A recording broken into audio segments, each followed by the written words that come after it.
Devils are 3 AM को ही क्यों बोला जाता है? कभी कभी जैसे हम बोलते हैं ना कि पैरानॉर्मल वर्ल्ड से हमारा कनेक्शन है, पैरेलल यूनिवर्स में ऑलरेडी जो डेविल आ चुका है वो ये टाइम पे दूसरे वर्ल्ड से कनेक्ट होता है। बट क्या घोस्ट सच में रियल होते हैं? भूत प्रेत आत्माएं ये उन्हीं लोगों को दिखता है जिनका माइंड इतना डिस्टर्ब्ड होता है या वो उस चीज के बारे में कॉन्स्टेंटली सोचते रहते हैं। बिहार का एक गाँव था, वहाँ पर बच्चे ने जन्म लिया, उसके एक अंकल थे तो वो बहुत पी लिए थे एक दिन, तो वो खुद बोले चल भाई तू जहाँ बोल रहा है चल तेरे को लेके चलता हूँ। वो लेके गया और वो बोला यहाँ पर खोदो, और वो जमीन जब खोदा गया तो वहाँ पर लेजेंड एक स्कल मिला। बहुत टाइम पहले ही मनोरी के वहाँ पर एक कपल हनीमून मनाने आया था और वहाँ पर जो हस्बैंड था उसके मर्जी के खिलाफ शादी थी वो हुई थी, तो उसने उसी रात को गुस्से में आके उसकी वाइफ को चाकू से मार दिया। एक बहुत कंट्रोवर्शियल क्वेश्चन है, घोस्ट है या नहीं है? एक साल बाद की बात है, नेबर तो वो ना टैक्सी चलाते थे और वो टैक्सी लेके रात को निकले क्योंकि वो नाइट ड्यूटी करते थे। टैक्सी चला रहे और रास्ते में एक लड़की दिखी सूटकेस के साथ। वो लड़की बैठी सूटकेस लेके, चलाते गए। जैसे वो एंड स्पॉट पे पहुंचे,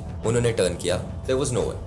हाँ, एक मर्डरर एक विक्टिम को कैसे आइडेंटिफाई करता होगा? जिस इंसान का माइंड नेगेटिव है, वीक है, उसको ही सीरियल किलर टारगेट करता है। बट सीरियल किलर्स का सबसे मेन चीज क्या रहता है, वो लोग को स्मार्ट लोग को मारने में सबसे ज्यादा सेटिस्फैक्शन मिलता है। आज के आग के एपिसोड में हमने देवेश जी से बहुत सारे डिस्कशंस किए पैरानॉर्मल एक्टिविटीज़ के बारे में, घोस्ट के बारे में, ब्लैक मैजिक, वशीकरण, स्पिरिट्स एक्चुअल में होती है नहीं होती है, फिर इल्यूमिनाटी के बारे में हमने सोचा कि क्या है एक्चुअल में। ये सारी चीज़ें हमने समझी। इसने सारा बता दिया, मुझे बताने के लिए कुछ रखा ही नहीं। मुझे बताने के अलावा आप एपिसोड में देख पाओगे, इस एपिसोड से आपको बहुत सारे टेक अवेज मिलेंगे। पॉपकॉर्न एक्चुअली लेके बैठ जाओ, आप टीवी के सामने जब बैठोगे लाइट्स सारी ऑफ कर दो और इस एपिसोड को थरली एंजॉय करो। आपको पता चलेगा देवेश जी का टैलेंट। उनके आईडी को आप 100% फॉलो कर लीजिएगा, हमें भी फॉलो कीजिएगा, सब्सक्राइब कीजिएगा हमारे चैनल के ऊपर। तो चलिए डीप डाइव करते हैं इस थ्रिलर, पैरानॉर्मल और एक ऐसे एंटरटेनिंग एपिसोड जो हमने पहली बार हमारे चैनल पे लाया है। चलिए देवेश जी से बात करते हैं।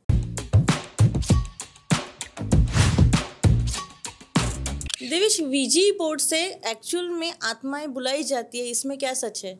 मेरे हिसाब से वीजी बोर्ड सिर्फ एक मीडियम है घोस्ट को बुलाने के लिए। एंड ऑनेस्टली बोले तो वीजी वर्ड जो ये निकाला गया है, ये जो पूरा इंस्ट्रूमेंट है, ये एक्चुअली उस तरीके से वर्क नहीं करता। अगर तुम्हारे सराउंडिंग में नेगेटिव ऑरा या नेगेटिव एनर्जी है तो तुम्हें वीजी बोर्ड की भी ज़रूरत नहीं है, you can still call ghost. ये सब चीज़ें बच्चे लोगों को और एंटरटेन करने के लिए, ताकि कुछ एक लोग सोचे कि हाँ ये एक इंस्ट्रूमेंट अगर हम लेंगे तो इसके थ्रू ही हम घोस्ट बुला सकते हैं। बट इसके अलावा भी बहुत सारे तरीके हैं। वो तो लोगों को बिजनेस करना था और मूवीज वगैरह को भी प्रमोट करना था, मार्केट करना था। सो इसी वजह से वीजी की मूवीज भी आई है, जिसके थ्रू अगर तुम सोचोगे मूवी देख के कि हम ये प्रोडक्ट लेंगे, बट इनडायरेक्टली ऐसा था कि वो जो मूवी के मेकर्स थे वही लोग वीजी का पूरा धंधा चलाते थे। लाइक जो भी वीजी खरीद के जो प्रॉफिट आता था वो उनके जेब में ही जाता था। So it was just a type of marketing, but बहुत ओल्ड टाइम से चलते आ रहा है। बहुत ओल्ड टाइम से चलते आ रहा है ना, सेंचुरीज से चलते आ रहा है। बट साइकोलॉजिकल कुछ इम्पैक्ट होता है क्योंकि हम बोर्ड अगर प्ले कर रहे हैं वो एटमॉस्फेयर में दिखाते ना, इंडेक्स फिंगर रखते हैं, स्पेलिंग कुछ आ जाती है, फिर ये स्नो पर लेकर जाते हैं। इस तरीके से जैसे वीजी बोर्ड है, उसी तरीके से एक और गेम होता है जो लोग फ्री में खेलते हैं, विच इज पेंसिल। या सो एक वाइट पेपर लिया जाता है, उसके ऊपर एक पेंसिल रखा जाता है, उसके ऊपर एक दूसरा पेंसिल रखा जाता है और दो जगह पे यस, दो जगह पे नो लिखा जाता है। And you can ask questions to ghost, और अगर वो पेंसिल अपने आप यस पे गया तो यस, नो पे गया तो नो। उस तरीके से किया जाता है। बट इसके पीछे की साइकोलॉजी ये है, जैसे फॉर एग्जाम्पल आप किसी भी संत आदमी या किसी पंडित या किसी ब्राह्मण को ये चीज़ बोलते हुए नहीं सुनोगे जो एवरीडे मंदिर जाता है कि मैंने किसी घोस्ट को एनकाउंटर किया, क्योंकि वो एवरीडे मंदिर जाता है, उसका जो ऑरा है, उसके सराउंडिंग में जो वाइब है वो इतनी पॉजिटिव है कि किसी घोस्ट को अट्रैक्ट कर ही नहीं सकती। भूत प्रेत आत्माएं ये उन्हीं लोगों को दिखता है जिनका माइंड इतना डिस्टर्ब्ड होता है या वो उस चीज के बारे में कॉन्स्टेंटली सोचते रहते हैं। इन द सेम वे, जैसे हम ये कहावत है ना, जो तुम सोचते हो वही तुम्हें दिखता है, जो दिखता है वही बिकता है। उसी तरीके से अगर हम कोई भी इंस्ट्रूमेंट, जैसे वीजी बोर्ड छोड़ो, अगर आप खुद भी एक ऐसा कुछ प्रोडक्ट बना दो और आप बेचने लग जाओ, अब जैसे मैं वो प्रोडक्ट यूज़ कर रहा हूँ तो मैं ऑलरेडी माइंड में ये प्रेडिक्ट कर रहा हूँ कि शायद इससे कुछ हो सकता है, तो मैंने ऑलरेडी मेरे सराउंडिंग में घोस्ट का ऑरा या नेगेटिव ऑरा ऑलरेडी डाल दिया है। सो उस वजह से इट्स क्वाइट पॉसिबल कि तुम सोच रहे हो, इसलिए तुम्हें वो इल्यूजन या तो रियलिटी में दिखने लगता है। बचपन में मैं मेरे फ्रेंड्स के साथ में, तब ये वीजी बोर्ड नहीं कहा जाता था, तब ये कहा जाता था, हम कहते थे उसको प्लानचेट। तो मैं जब 8-9 स्टैंडर्ड में था तो मैं हमारे फ्रेंड्स के साथ में हम ये प्लानचेट खेला करते थे। छोटी सी वो एक स्टील की वाटी लेते थे, हम महाराष्ट्रियंस में वाटी कहते हैं, बर्तन लेते थे, उसको रखते थे और यस नो पे जाता था। और साइकोलॉजिकली हम रात को बराबर ये 12:30-1 बजे के बाद में स्टार्ट करते थे और 3 बजे तक इसको लेके जाते थे, बिकॉज ऐसे कहा जाता था कि डेविल्स आर 3 o'clock को स्टार्ट करते हैं, 3 AM को होता है। उसके बारे में हम डिस्कस करेंगे, वो एक सेपरेट सेगमेंट है। बट तब एक्चुअली ना डर महसूस होता था, ऐसा लगता था, गूज़बम्स आते थे हाथ में। मुझे तो ऐसा फील होता था कि वो साइकोलॉजिकल नहीं कुछ है रियलिटी में। तो डू यू फील कुछ रियलिटी में होता है ऐसा? यस, डेफिनेटली होता है। जैसे मैंने अभी कहा कि तुम वो सोच रहे हो। अभी जैसे हर एक मूवीज में भी आपने देखा होगा कि ग्रुप ऑफ फ्रेंड्स रहते हैं, मेल फ्रेंड्स रहते हैं, सब बोलते हैं कि भाई यहाँ पर भूत है, ये वो है, पर उसमें कोई ना कोई एक ऐसा इंसान रहता है जिसका थॉट प्रोसेस अलग रहता है कि जैसे भूत जैसी कोई चीज होती नहीं है। और मूवीज में उसी इंसान को इस तरीके से दिखाया जाता है कि उसी को बाद में भूत दिखा। राइट। अब ये चीज मूवीज में जानबूझ के की जाती है, क्योंकि अभी जैसे अगर मैं वो मूवी देख रहा हूँ, वो मूवी देखते देखते मेरे को लग रहा है कि हाँ ये बंदा सोच रहा है कि भूत नहीं होते, और एक्चुअली वो राइट प्रूव हो गया, तो मेरे मन से तो डर निकल गया। अब मैं वो देख रहा हूँ कि अगर तुम ये सोच रहे हो, मूवीज ने ये डाल के रखा है मन में, तुम ये सोच रहे हो कि भूत नहीं होते हैं, तो अब तुम्हारे साथ भी ऐसा होगा। So you have to accept it. तो ये साइकोलॉजी इसलिए डालते हैं ताकि तुम जब मूवीज देख रहे हो तभी तुम्हारे अंदर भी वो डर महसूस हो। कि अगर तुम अपोजिट भी सोच रहे हो कि नहीं ये सब फेक है, इट्स जस्ट मूवी, तो भी तुम्हें ऐसा लगेगा कि नहीं जैसे उसके साथ हुआ वैसा मेरे साथ भी हो सकता है। एक कई बार ना मेरे साथ में होता है, जैसे हम लोग बहुत सारे हॉरर मूवीज देखते हैं और मोस्टली नाइट के टाइम पर ही देखते हैं, तो लेट नाइट अगर देखकर सो गए तो फिर जैसे अगर वॉशरूम जाना है या फिर पानी पीने उठना है तो डर लगता है, और फिर अंधेरा होता है तो वो अलग ही लगता है एटमॉस्फेयर कि हरे, मतलब वो ध्यान में आ जाता है कि मैंने मूवी में देखा था, कहीं सामने ना आ जाए, रियल ना हो जाए। क्योंकि कॉन्स्टेंटली हम उसी चीज के बारे में सोचते हैं। जैसे अब कोई भी अगर आप हॉरर वीडियो देख रहे हो यूट्यूब पे या कहीं भी, या किसी से किस्सा भी सुन रहे हो, तो मोस्टली हर एक इंसान आपको रात के समय की चीज बताता है। आप हॉरर वीडियोस भी देख रहे हो, उसमें घर है, घर में अचानक से लाइट बंद है फॉर सम रीजन, तभी तुम्हें भूत दिख रहा है। दिन के समय पे भूत मुश्किल से कोई 1-2 मूवीज देखी है मैंने, जिसमें से एक बेस्ट मूवी है वास्तुशास्त्र। वो मूवी में एक्चुअल रियलिटी दिखाया। लोगों को लगता है कि भूत सिर्फ रात के समय दिखते हैं, आत्माएं, स्पिरिट्स, नेगेटिव एनर्जी, ये सब रात को ही दिखते हैं, बट ऐसा कुछ नहीं है। वो रात को इसलिए तुम्हें दिखाया जाता है ताकि तुम्हें इम्पैक्ट पड़े, क्योंकि हर एक इंसान हॉरर मूवीज रात को ही देखता है। रात को देखता है इसलिए क्योंकि रात के टाइम पे हमेशा साइलेंस रहता है, ठीक है। और जब साइलेंस रहता है ना, तो तुम्हारे मन में बहुत सारे थॉट्स आने लगते हैं। अगर यही चीज चहल पहल के टाइम पे, अंधेरे से डर नहीं लगता, हमें इस चीज से डर लगता है कि अंधेरे के अंदर कुछ है। ये मेन रियलिटी है, द डार्क रियलिटी। अब यही चीज अभी मेरे को अगर कोई हॉरर वीडियो दिखा रहा है, 10, 15, 20 हॉरर मूवी दिखा दे, बट एक ही रूम में अगर 10-15 लोग बैठे हैं ना, तो मेरे को उतना डर नहीं लगेगा जितना मेरे को अकेले में लगेगा। तो इसी तरीके से मूवीज का भी यही दिखाया जाता है कि तो रात के समय में सब वो साइकोलॉजिकल प्ले हमारे साथ में होता है कांस्टेंट, और जो वीक है उसके साथ में तो और उसको ज्यादा तकलीफ होगी, क्योंकि वीक है तो उसके माइंड में सबसे पहले अटैक हो जाता है। तो फिर ये 3 AM वाला कॉन्सेप्ट क्या है? डेविल्स आर 3 AM को ही क्यों बोला जाता है? मेरे हिसाब से डेविल वाला ये रियलिटी है। भूत वाला जैसे मैंने कहा दिन में भी होते हैं, बट जो डेविल वाला टाइम है, डेविल वाला, सेटन वाला, ये 3 AM को ही कहा जाता है, क्योंकि बहुत सारी बुक्स है, जैसे हमारे ग्रंथ है, भगवत गीता है, कुरान है, बाइबल है, तो इन सारे बुक्स में ना कुछ कुछ चीजें कॉमन निकलती है। जैसे हमारे हिंदू ग्रंथ में लिखा है कि कल की भगवान अवतार लेने वाले हैं वध करने के लिए, उसी तरीके से ये दोनों बुक्स में भी लिखा है कि कोई ना कोई इंसान आएगा, राक्षस आएगा, और उसका वध करने के लिए भगवान उतरेंगे नीचे एक अलग रूप में। उसी तरीके से एक और चौथी बुक है जिसका नाम है इल्यूमिनाटीज बुक, ठीक है। और वो बुक में भी ना सिमिलैरिटी है, जैसे ये 3 अलग अलग रिलीजन्स है, वो भी एक अलग रिलीजन है, वो अलग मानते हैं। और वो बुक में भी ये चीज मेंशन की गई है कि 3 AM is devils time. Why? Because जब जैसे तुम्हारे राक्षस जन्म लेने वाले हैं, तो वैसे हमारा जो डेविल होगा उनका तो वही राक्षस है, वो जब जन्म लेगा दैट वुड बी 3 AM, 3 बजे बोलेगा। तो इसलिए कभी कभी जैसे हम बोलते हैं ना कि एक पैरानॉर्मल वर्ल्ड से हमारा कनेक्शन है। जैसे फॉर एग्जाम्पल अगर हमें कुछ डेजा वो हो रहा है, जैसे मैं अभी यहाँ पर पॉडकास्ट के लिए बैठा हूँ और मेरे को अचानक से लगा यार मैं पहले भी बैठ चुका हूँ अमर और अनु के साथ ऐसी पॉडकास्ट पे, तो वो इसलिए कहा जाता है कि शायद पैरेलल यूनिवर्स में तुम्हारे साथ ऐसा हुआ हो। तो इसलिए कहा जाता है कि 3 AM डेविल टाइम इसलिए रहता है कि पैरेलल यूनिवर्स में ऑलरेडी जो डेविल आ चुका है वो ये टाइम पे दूसरे वर्ल्ड से कनेक्ट होता है, सिर्फ इसलिए। दैट्स द मेन, बाकी कोई रीजन नहीं है। तो मोस्टली पैरानॉर्मल एक्टिविटीज जो होती है वो 3 AM से ही स्टार्ट होती है कि उसके पहले से स्टार्ट होना होता है और 3 AM पे पीक लेता है? जैसे मैंने कहा 3 AM स्पेसिफिकली वो नेसेसरी नहीं है, सिर्फ डेविल वाला है। बट अगर हम सिर्फ गोस्ट की बात करें तो जैसे मैंने अभी आपको कहा कि अगर रूम में 10 लोग हैं तो मुझे कभी डर नहीं लगेगा, चाहे वो रात के 2 बजे हो 3 बजे हो। बट मोस्टली आप नोटिस करोगे 12 बजे 1 बजे के बाद लोग सो जाते हैं और उसके बाद पूरे सराउंडिंग में साइलेंस रहता है। साइलेंस रहता है, उस वजह से हमें थोड़ा डर लगने के चांसेस ज्यादा होते हैं। हमारा सराउंडिंग हम सोचेंगे उस बारे में और हमारा ऑरा जो है, जो सराउंडिंग का पाथ है, वो नेगेटिव हो जाता है। And that's the best time जब तुम हम पे गोस्ट अटैक कर सकता है।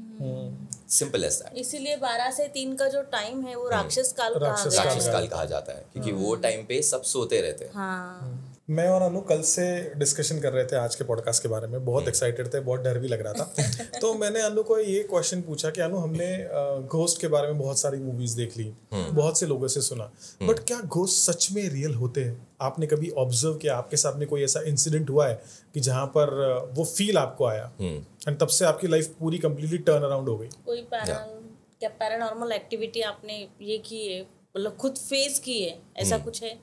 सो मैं कंटेंट क्रिएशन कर रहा हूँ सिंस 2012। ओके। वो टाइम से मैं कंटेंट वगैरह बना रहा था but I used to make only comedy videos, short film वगैरह, ये सब में मेरे को इंटरेस्ट था। मैं कभी हॉरर ये सब चीज़ में पैर रखने का सोचा भी नहीं था। बट वन फाइन डे, वो टाइम पे तो मैं स्कूल में ही हुआ करता था, मेरा एक दोस्त है ओमकार करके, मैं उसके घर पे था with rest of my friends.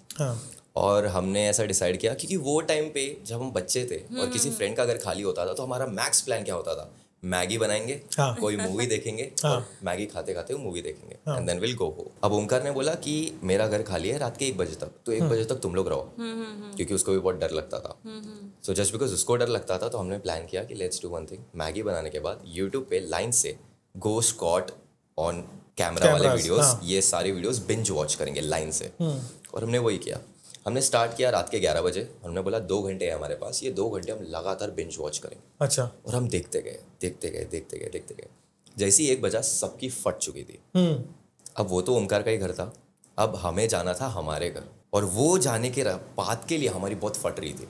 और सब एक दूसरे को बोले भाई तू मेरे को मेरे घर तक छोड़ दे, तो बोला नहीं भाई तू मेरे को मेरे घर तक छोड़ दे। बच्चे थे वो टाइम पे, ज़्यादा डर लगता है। अब मैं घर कैसे कैसे करके पहुंच गया। अगले दिन था मेरा स्कूल का picnic, I was really excited. और जब हम बच्चे रहते हैं, अगले दिन स्कूल पिकनिक रहता है, वो एक्साइटमेंट के मारे हम रात को सोते नहीं है और ये सोचते कल मैं ये राइड पे जाऊँगा, कल मैं वो राइड पे जाऊँगा। मैं भी पूरा रात ये सोच रहा था। रात को अचानक से एक झपकी लगी और जब मैं उठा, अब वो टाइम पे बच्चा था, विंडो पे ही देख के ऐसा फिगर आउट कर रहा था कि हाँ शायद थोड़ा उजाला हुआ है, नहीं हुआ है, व्हाट्स द टाइम। अब मैं बेडरूम में सो रहा हूँ, मैं और मेरी बहन। अब अगर मेरे को टाइम देखना है तो मेरे को इसे पीक करके मेरे हॉल के साइड पे जो मेन डोर है उसके ऊपर क्लॉक था। ओके। मैंने पीक करके देखा, ऊपर क्लॉक है, मेरे को दिख रहा है, थोड़ा डिम टाइम दिख रहा है, लाइक 3:30 ऐसा कुछ हो रहा है। उसके नीचे मेरे को एक शैडोई फिगर दिख रहा है प्रॉपरली, और उसके हाथ में कुछ है। मैं पीछे आया, लाइक इल्यूजन है, आइज रब किया, लाइक हाँ थोड़ा रुकता हूँ, ब्रीथ करता हूँ, फट चुकी थी ऑलरेडी। वापस देखा, the shadow was more closer. Okay. यहाँ पर मैं पीछे आया, अब मेरी फट चुकी थी, मैं चिल्लाने लग गया पापा पापा पापा। पापा आए भाग के, लाइक क्या हुआ बेटा? मैंने बोला पापा वहाँ पर कुछ है, end of course just like movies light on किया, वहाँ पर कुछ नहीं था। अब ये चीज़ ना मुझे खाने लग गई। हमेशा हर एक बच्चा स्कूल पिकनिक में एक्साइटेड रहता है, मैं पूरा पिकनिक के टाइम पे ऐसे था, एकदम शांत, फटी हुई, डरा हुआ कि ये क्या हुआ है मेरे साथ। मैं सोचा उस बारे में, और फिर मेरे को लगा कुछ तो है, और मेरे मन के अंदर क्यूरियोसिटी आ गई। जैसे हर एक इंसान को ये गोस्ट वाले वीडियोस, डार्क वेब, ये सब क्यों लोगों को जानना है, क्योंकि ये चीज़ के रिलेटेड लोगों को क्यूरियोसिटी है, हर एक इंसान को कि डिटेल में जानना है इस बारे में। बट ये टॉपिक ही इतना डीप है, तुम जितना घुसते जाओगे तुम हमेशा पता नहीं कर पाओगे। There is something more to know about it. उसी तरीके से मैं भी था, तो मैंने थोड़ा रिसर्च करने लग गया कि क्या हुआ मेरे साथ, क्या हुआ। थोड़े टाइम बाद मेरे को ये चीज़ रियलाइज़ हुई कि may be just because Omkar के घर पे हम कॉन्स्टेंटली वो वीडियोस देखते जा रहे थे, इसलिए मेरे मन में कॉन्स्टेंटली वही सब घूम रहा था। गोश्त वीडियोस। मेरे को पिकनिक की भी एक्साइटमेंट थी, बट उससे ज़्यादा मेरे मन में गोश्त वीडियोस चल रहे थे, जो मैंने देखा कि क्या वो रियल है, क्या वो नहीं है। पूरा रात ये सब सोचते जा रहा था। और जैसे मैंने कहा, जो हम सोचते हैं वो हमें दिखने लगता है। तो फिर मुझे दिखा, तब मैंने खुद को मनाने के लिए ऐसा सोचा कि वो एक इल्यूजन था, जो मेरे मन में कॉन्स्टेंटली घूम रहा था, इसलिए मुझे दिख रहा था। लाइक ठीक है, इल्यूजन करके मैंने खुद को दिलासा दिया और बोला ठीक है, अब मूव ऑन करते लाइफ में। यहाँ पर मेरा हो गया, I started making comedy videos again, I was back on track. थोड़े टाइम बाद लाइक 2-3 वीक्स बाद मेरे मॉम को भी कुछ पैरानॉर्मल इंसिडेंट हुआ। ओके। एंड क्योंकि जब मैं बोल रहा था तब मेरे पेरेंट्स बिलीव नहीं कर रहे थे ये चीज़। उनके साथ में क्या हुआ? मॉम के साथ में ऐसा हुआ, वही सेम जैसे मिरर में शैडोई फिगर दिखता है, सबके साथ वही हुआ। मॉम के साथ हुआ, मेरे साथ हुआ और डैड के साथ भी हुआ, बस मेरी बहन के साथ नहीं हुआ। अच्छा। मे भी शायद बहन बहुत ज़्यादा डिवोटेड थी टुवर्ड्स गॉड, शायद इसलिए, इसकी वजह से। हाँ। तो ये सब जब चीज़ कॉन्स्टेंटली होने लग गई तब सबको बिलीव हुआ कि कुछ तो है। पंडित को बुलाया, घर में हवन कराया, तो पंडित ने स्ट्रेट अप बोला कि कुछ नेगेटिव स्पिरिट है इस घर में। ओके। जैसे हम कुछ लोग भूत पे नहीं मानते बट लोग वास्तु पे जरूर मानते हैं। हाँ। वास्तु पे ऑलमोस्ट 99% हिंदू मानते ही हैं। तो जैसे तुम वास्तु पे मानते हो कि डायरेक्शन की वजह से ये हो सकता है, वो हो सकता है, जो पंडित है, ब्राह्मण्स है, उन लोग भी यही बोलते हैं कि वास्तु के वजह से अगर गलत रहता ना तो नेगेटिव एनर्जीज रहती है वो घर में। वो फ्लो होती है। यस। तो वो चक्कर में हमने वो घर सेल आउट कर दिया। फाइनली वो सेल आउट हो गया। हाँ, और तब मेरे को रियलाइज हुआ कि कुछ तो है। तो अभी जो रहने के लिए वहां पे आए वो कुछ ऐसा एक्सपीरियंस कर रहे हैं? नहीं, ऐसा वो कुछ नहीं, नहीं, मतलब नहीं। वो लेकिन आपके उनको पीछे आपने पूछा होगा कि नहीं? अच्छा, जो लोग अभी वो घर में रहने आ रहे हैं, नहीं उनसे तो टच में नहीं, और ना ही मेरे को वो घर के पास भी जाना है।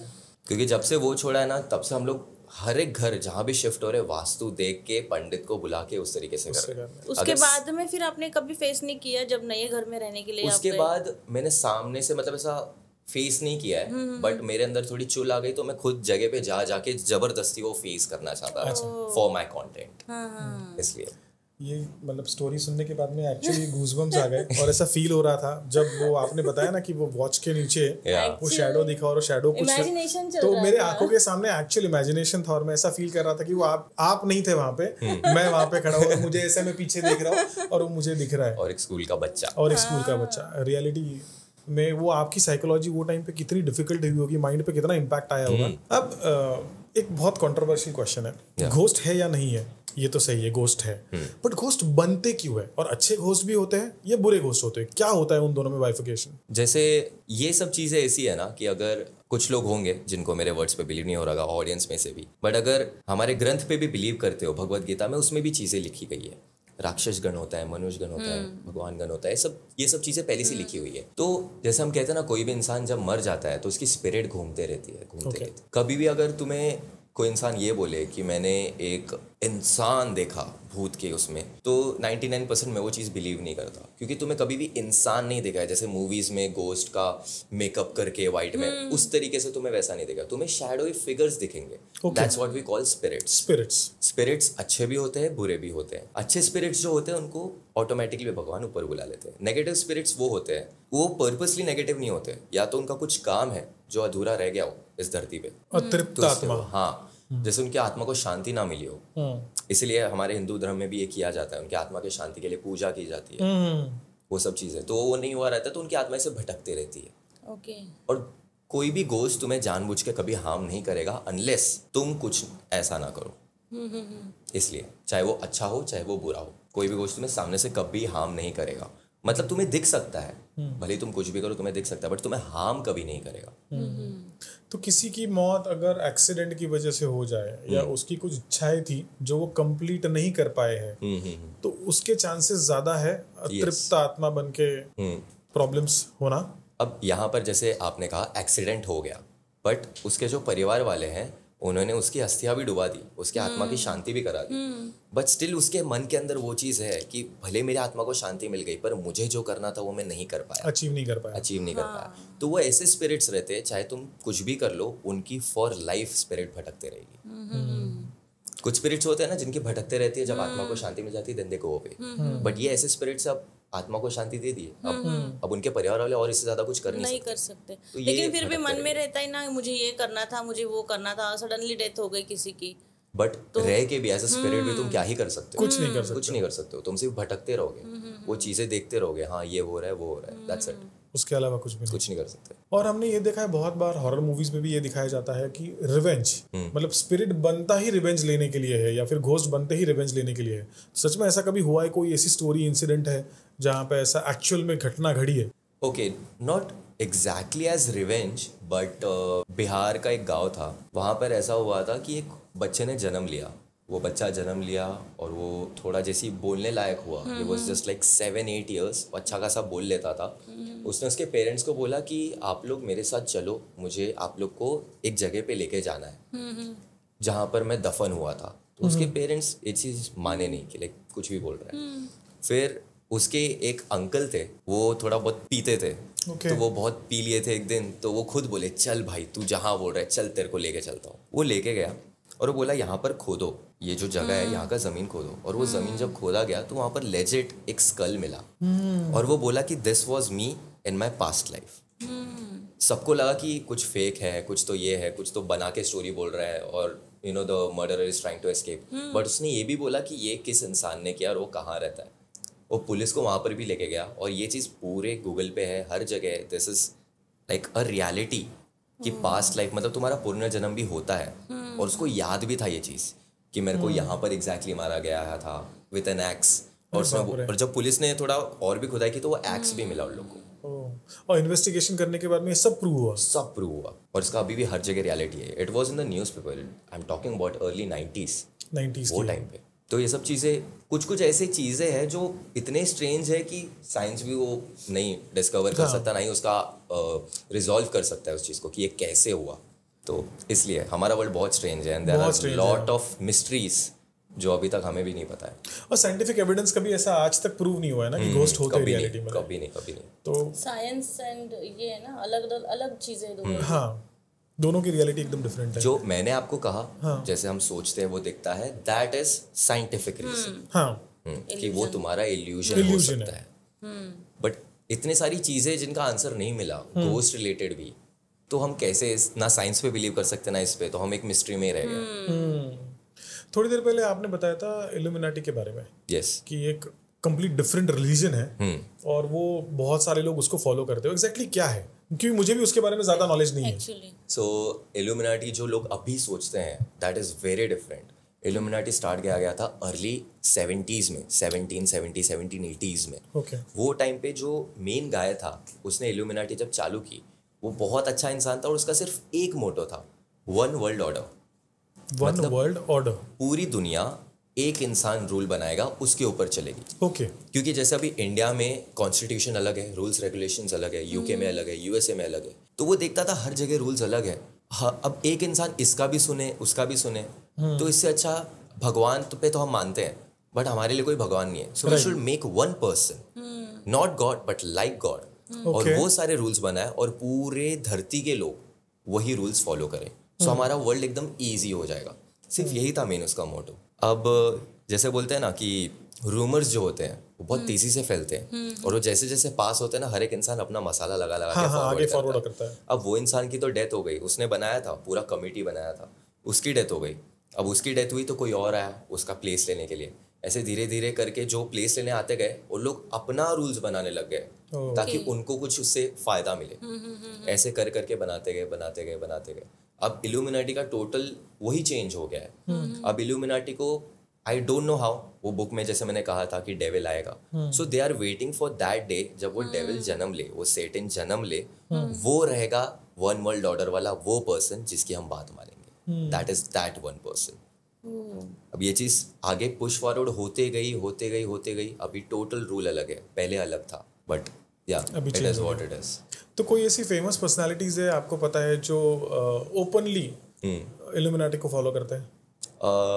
जो लोग फॉलो करते हैं ओपनली उन लोग कभी एडमिट नहीं करेंगे। वो लोग बस अपने कॉन्सर्ट में हैंड साइंस वगैरह ये सब दिखाएंगे। क्या साइन है वो? साइन मुझे जानना था, क्या साइन है? सबसे पहले तो एक ये होता है, दिस इज इल्यूमिनाटी का मेन ट्रायंगल। उसके बाद ये रहता है, this is 666। 666 is devils number. जैसे 333 नंबर होता है वो एंजल नंबर होता है। 666 हमेशा कहीं भी अगर आपको 666 दिख रहा है तो वो डेविल का नंबर होता है। अब यही चीज की वजह से जैसे हनी सिंह भी अभी बहुत उनका कमबैक हो चुका है, बट उनका एक सॉन्ग था सेटन, जिनको वो सतन करके बोलते थे। वो गाने में उन्होंने बहुत सारे हैंड साइंस किए थे, डेविल का नंबर प्रेडिक्ट किया था, और जो एडिटिंग थी उसमें भी कि आईज रेड हो गई है। तो बहुत सारे लोग ये चीज कहते थे कि भाई हनी सिंह भी इल्यूमिनाटी का पार्ट है, इसलिए उसको बहुत फेम मिल गया। बट द रियलिटी इज कि कुछ लोगों को पता चल गया था कि भाई इल्यूमिनाटी करके है वो टाइम पे, तो हनी सिंह ने जानबूझ के ये PR स्टंट किया कि लोगों को ऐसा लगे कि मैं इल्यूमिनाटी का मेंबर हूँ. क्यूरियोसिटी तो लोगों को ऑलरेडी है, तो इस वजह से मेरा भी थोड़ा PR बढ़ जाए, मेरा फेम बढ़ जाए. And it actually happened, but I personally believe Honey Singh was not a part of it. But उन्होंने कभी ऐसा क्लेम किया था कि I am part of it और I am not part of it? ऐसे कभी उन्होंने स्टेटमेंट्स पास किए थे? वो ना अभी जैसे वो खुद ये PR स्टंट कर रहे हैं, तो अगर वो डायरेक्टली स्ट्रेट अप नो बोल देंगे तो लोग बोल देंगे हाँ ठीक है, नहीं है पार्ट. तो हमेशा कंफ्यूजिंग स्टेटमेंट देते थे कि लाइक जैसे कोई पूछ रहा है, सवाल का जवाब दे रहे जैसे इल्यूमिनाटी का बात है, no I don't want to talk about it, और वो निकल जाते थे. तो उन्होंने हाँ भी नहीं बोला, ना भी नहीं बोला, तो लोगों को और क्यूरियोसिटी होने लगी, लोग कंफ्यूज हो गए, अब तो मुझे जानना है. सैफ के बारे में भी कहा जाता है कि सैफ अली खान या ऐसे तो बहुत सारे जो आर्टिस्ट है, जो एक्टर्स है, बड़े बड़े मिलियनेयर्स है, बिलियनेयर्स है, उनके बारे में भी कहा जाता है. आई पर्सनली थिंक ऐसा एक भी इंडियन नहीं है. ऐसे तो मोदी जी को भी कहा जाता है, Modi ji is also part of Illuminati. अच्छा. I don't think so any of the Indian artist in my vision जो हो सकते हैं इल्यूमिनाटी के पार्ट, और जो है वो खुद को बाहर नहीं निकाले. जो बोल रहे मैं हूँ वो लोग नहीं है, बताएंगे नहीं. बाहर के आर्टिस्ट हैं, जैसे ऑनेस्टली बोलूँ तो जैसे rapper named Kanye West. Okay. तो उसको भी ना बहुत अचानक से फेम वगैरह मिलने लग गया एंड देन वो कुछ बोलता नहीं था. अचानक से एक दिन वो बाहर आके मीडिया में बोल दिया कि I have left illuminati. Okay. और अब मैं सारे सीक्रेट्स एक्सपोज करूंगा इल्यूमिनाटी के. और उसने ये कहा कि if you want to be a part of Illuminati, वो बदले में तुम्हें 3 चीज़ देते हैं, पावर, फेम और मनी. ये 3 चीज़ हर एक इंसान को चाहिए रहती है. तो इल्यूमिनाटी ये बोलता है अगर तुम मेरे साथ जुड़ गए तो तुम्हें ये 3 चीज़ मिलेगी, पावर, फेम और मनी. बदले में तुम्हें सिर्फ एक चीज़ करनी है, तुम्हें तुम्हारे किसी लव्ड वन को सैक्रिफाइस करना है. तो बहुत सारे लोग ये भी बोलते हैं कि उन्होंने, बहुत सारे आर्टिस्ट हैं, बियॉन्से, ये सब, उन्होंने अपने माँ का बलिदान दिया है, ये दिया है, वो दिया है. कान्ये सेड कि मैंने मेरे डॉग का, जिसको मैं बहुत प्यार करता था, आई किल्ड हिम. ऑफिशियली उसने ये चीज़ बोला है, जो यूट्यूब पे अभी भी अवेलेबल है. तो ये बोला तो बहुत सारे लोग इस पे मानने लग गए, बहुत सारे लोग नहीं मानने लग गए. उसके बाद Kanye West disappeared for like 2 weeks straight. Okay. 2 हफ्ता गायब था, किधर नहीं मिला. 2 हफ्ते बाद रिटर्न आया, बोलता है कि नो मैं शायद कुछ ऐसी बोल दिया रहूँगा, I was may be drunk और हाई और समथिंग, ये सब. पर वो 2 हफ्ता गायब हो गया. तो लोगों को भी ये थोड़ा इंट्यूशन आता है 2 हफ्ते में कुछ हुआ होगा, जिस वजह से ये सब चीज़ें हुई है. तो मुझे ऐसा लगता है कि जो भी आर्टिस्ट बाहर आता है, जैसे कान्ये वेस्ट ने भी बोला, उसने भी बोला, तो वो इंसान का थोड़ा डाउनफॉल चालू हो जाता है. जब तक वो लोग जुड़े थे तब तक अच्छा खासा चल रहा था. बट इल्यूमिनाटी का यही है कि तुम मेरे पपेट जैसे रहोगे, जो मैं बोलूँगा वैसा तुम्हें करना पड़ेगा. एक क्वेश्चन सबके मन में ये भी अराइज होता है कि ये इल्यूमिनाटी इतने सारे आर्टिस्ट को अपने पास लेके करना क्या चाहता है, लाइक मोटिव क्या है. तो मोटिव ये है कि अभी सारे आर्टिस्ट एक साथ जुड़ चुके हैं. अभी जैसे हम इन्फ्लुएंसर्स हैं, वीडियो क्रिएटर्स हैं, तो हमारी सोर्स ऑफ अर्निंग कहाँ से होती है? ब्रांड से. ब्रांड हमें कुछ बोलता है प्रमोट करने के लिए, वी चार्ज देम, और हम बदले में जो लोग बोलते हैं कि भाई ये प्रोडक्ट के बारे में हम बोल देते हैं. अब उनका प्रोडक्ट क्या है? Illuminati, one world order for devil. अब वो लोग वेट कर रहे हैं कि अभी से हम धीरे धीरे करके पूरे वर्ल्ड को, जो भी बड़े बड़े आर्टिस्ट है, सबको कैप्चर कर लेते हैं. फिर जब वो दिन आएगा, जैसे कुरान में भी लिखा गया है कयामत की रात, उसी तरीके से जब वो दिन आएगा, वो टाइम पे हम लोग सारे आर्टिस्ट को एक साथ बोलेंगे. रिसेंटली एक मूवी आई थी शैतान, जिसमें आर माधवन ने वशीकरण बाबा का रोल प्ले किया था. अब मैंने ऑब्जर्व किया है कि बाबाज भी अभी एडवांस्ड हो गए. मतलब चोला पहन के, वेशभूषा धारण करके, वो महाराष्ट्रियंस में हम कहते हैं कि कौटी घालून, ऐसे बैठना, उसी को बाबा नहीं कहा जाता है. मतलब अभी मॉडर्न जमाना आ गया है. तो क्या वशीकरण रियल है, होता है? यस, वशीकरण टोटली रियल है, और उसके तो बहुत सारे एविडेंसेस भी है. जैसे हम कहते हैं ना, मराठी में भी जैसा है कि अंगावर माता आली है. अंगात माता आली, बराबर. तो ऐसे बहुत सारे टेम्पल्स भी है. हनुमान टेम्पल है, बालाजी टेम्पल है, जहाँ पर जो लोग पोजेस्ड होते हैं, टेम्पल है जहाँ पर जो लोग पोजेस्ड होते हैं वो लोग जाते हैं. तो लोग ना बहुत इसको डिफ्रेंशिएट नहीं कर पाते. लोगों को लगता है कि भाई भूत चढ़ गया है उस पर, ये सब चीज़ें. बट कोई भी इंसान अगर पागलों जैसे ऐसे भाग रहा है, बोल रहा है कि उसके अंदर आत्मा आई है, नॉट गॉड बट आत्मा आई है, तो वो वशीकरण की वजह से होता है. जब भगवान आते हैं वो इसलिए होता है जस्ट बिकॉज हम इतना इमोशन में घुस जाते हैं. तो मे बी साइंटिफिकली ये पॉसिबल नहीं हो सकता, बट हमारे इमोशन में, हमारे धर्म में ऐसा है कि गॉड अंदर आ जाते हैं टू डू समथिंग. ये अलग है. अब जैसे बहुत सारी मूवीज है, एक्सॉर्सिस्ट, एक्सॉर्सिज्म, ये सब में दिखाया है कि पोजेस्ड हो गए भाई गोस्ट, बराबर. बट भाई गोस्ट तो किसी के भी बॉडी के अंदर इजीली नहीं आ सकता. या तो उसकी बॉडी बहुत वीक है, या तो किसी ने वशीकरण किया है, ब्लैक मैजिक. और ब्लैक मैजिक लोग को लगता है सिर्फ इंडिया में नहीं, बाहर भी है, अक्रॉस वर्ल्ड है, अक्रॉस द होल वर्ल्ड है। तो यूजुअली ये ब्लैक मैजिक करता कौन है और कैसे होता है, कुछ आइडिया है इसके बारे में? Black magic is always related to a motive. Okay. कोई भी इंसान फुकट में कभी ब्लैक मैजिक नहीं करेगा। अब जो बाबा लोग होते हैं, कुछ लोग उनके पास जाते हैं, बोलते कि सो एंड सो XYZ ये पर्सन है, ये बहुत अच्छा सक्सेसफुल हो रहा है, मेरे को इसका डाउनफॉल कराना है सो दैट मैं इसके ऊपर जा सकूं। या तो ये रीज़न से, पैसे के रीज़न से, जेलेसी की वजह से, या कोई पर्सनल दुश्मनी हो उस वजह से।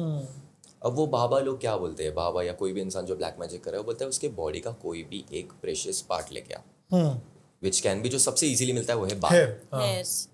तो अभी बाल में कैसा है, रिसेंटली सारा अली खान भी ऐसे एयरपोर्ट पे जा रही थी और एक औरत उससे बाजू से पास होकर तुरंत उसका बाल काट के लेके गई, और ये वीडियो बहुत वायरल हुआ था, इंस्टा पर वायरल हो गया। उसके बाद पूरा महीना भर सारा अली खान बीमार थी, पूरा महीना। So this thing actually works. अब वो बाबा के पास भी तुम जाओगे बाल लेके, या कोई भी एक कपड़े लेके, या कुछ भी, कपड़े मिलना इतना इजी नहीं है, बाल मिल सकता है, इतना आसान है। तो वो बाबा को दे देते हैं। अब आई don't know what's the process, but फिर वो लोग ब्लैक मैजिक करते हैं। ब्लैक मैजिक में या तो वो इंसान बीमार हो जाता है, या तो उसका जो भी धंधा है उसका पूरा नुकसान होने लगता है। सबसे ज्यादा मेन केसेस में ये होता है कि बीमार कर देते हैं, क्योंकि अगर इंसान बीमार है तो हाथ पैर नहीं मार पाएगा, कुछ कर ही नहीं पाएगा। मैक्सिमम मैंने देखा एक्स्ट्रा मैरिटल अफेयर्स के लिए भी ब्लैक मैजिक का इस्तेमाल करते हैं। वो वही रिवेंज पर्सनालिटी में उसमें आ जाता है। अच्छा, ये ब्लैक मैजिक और वशीकरण जो है उसके लिए अमावस की रात ही क्यों डिसाइड करते हैं?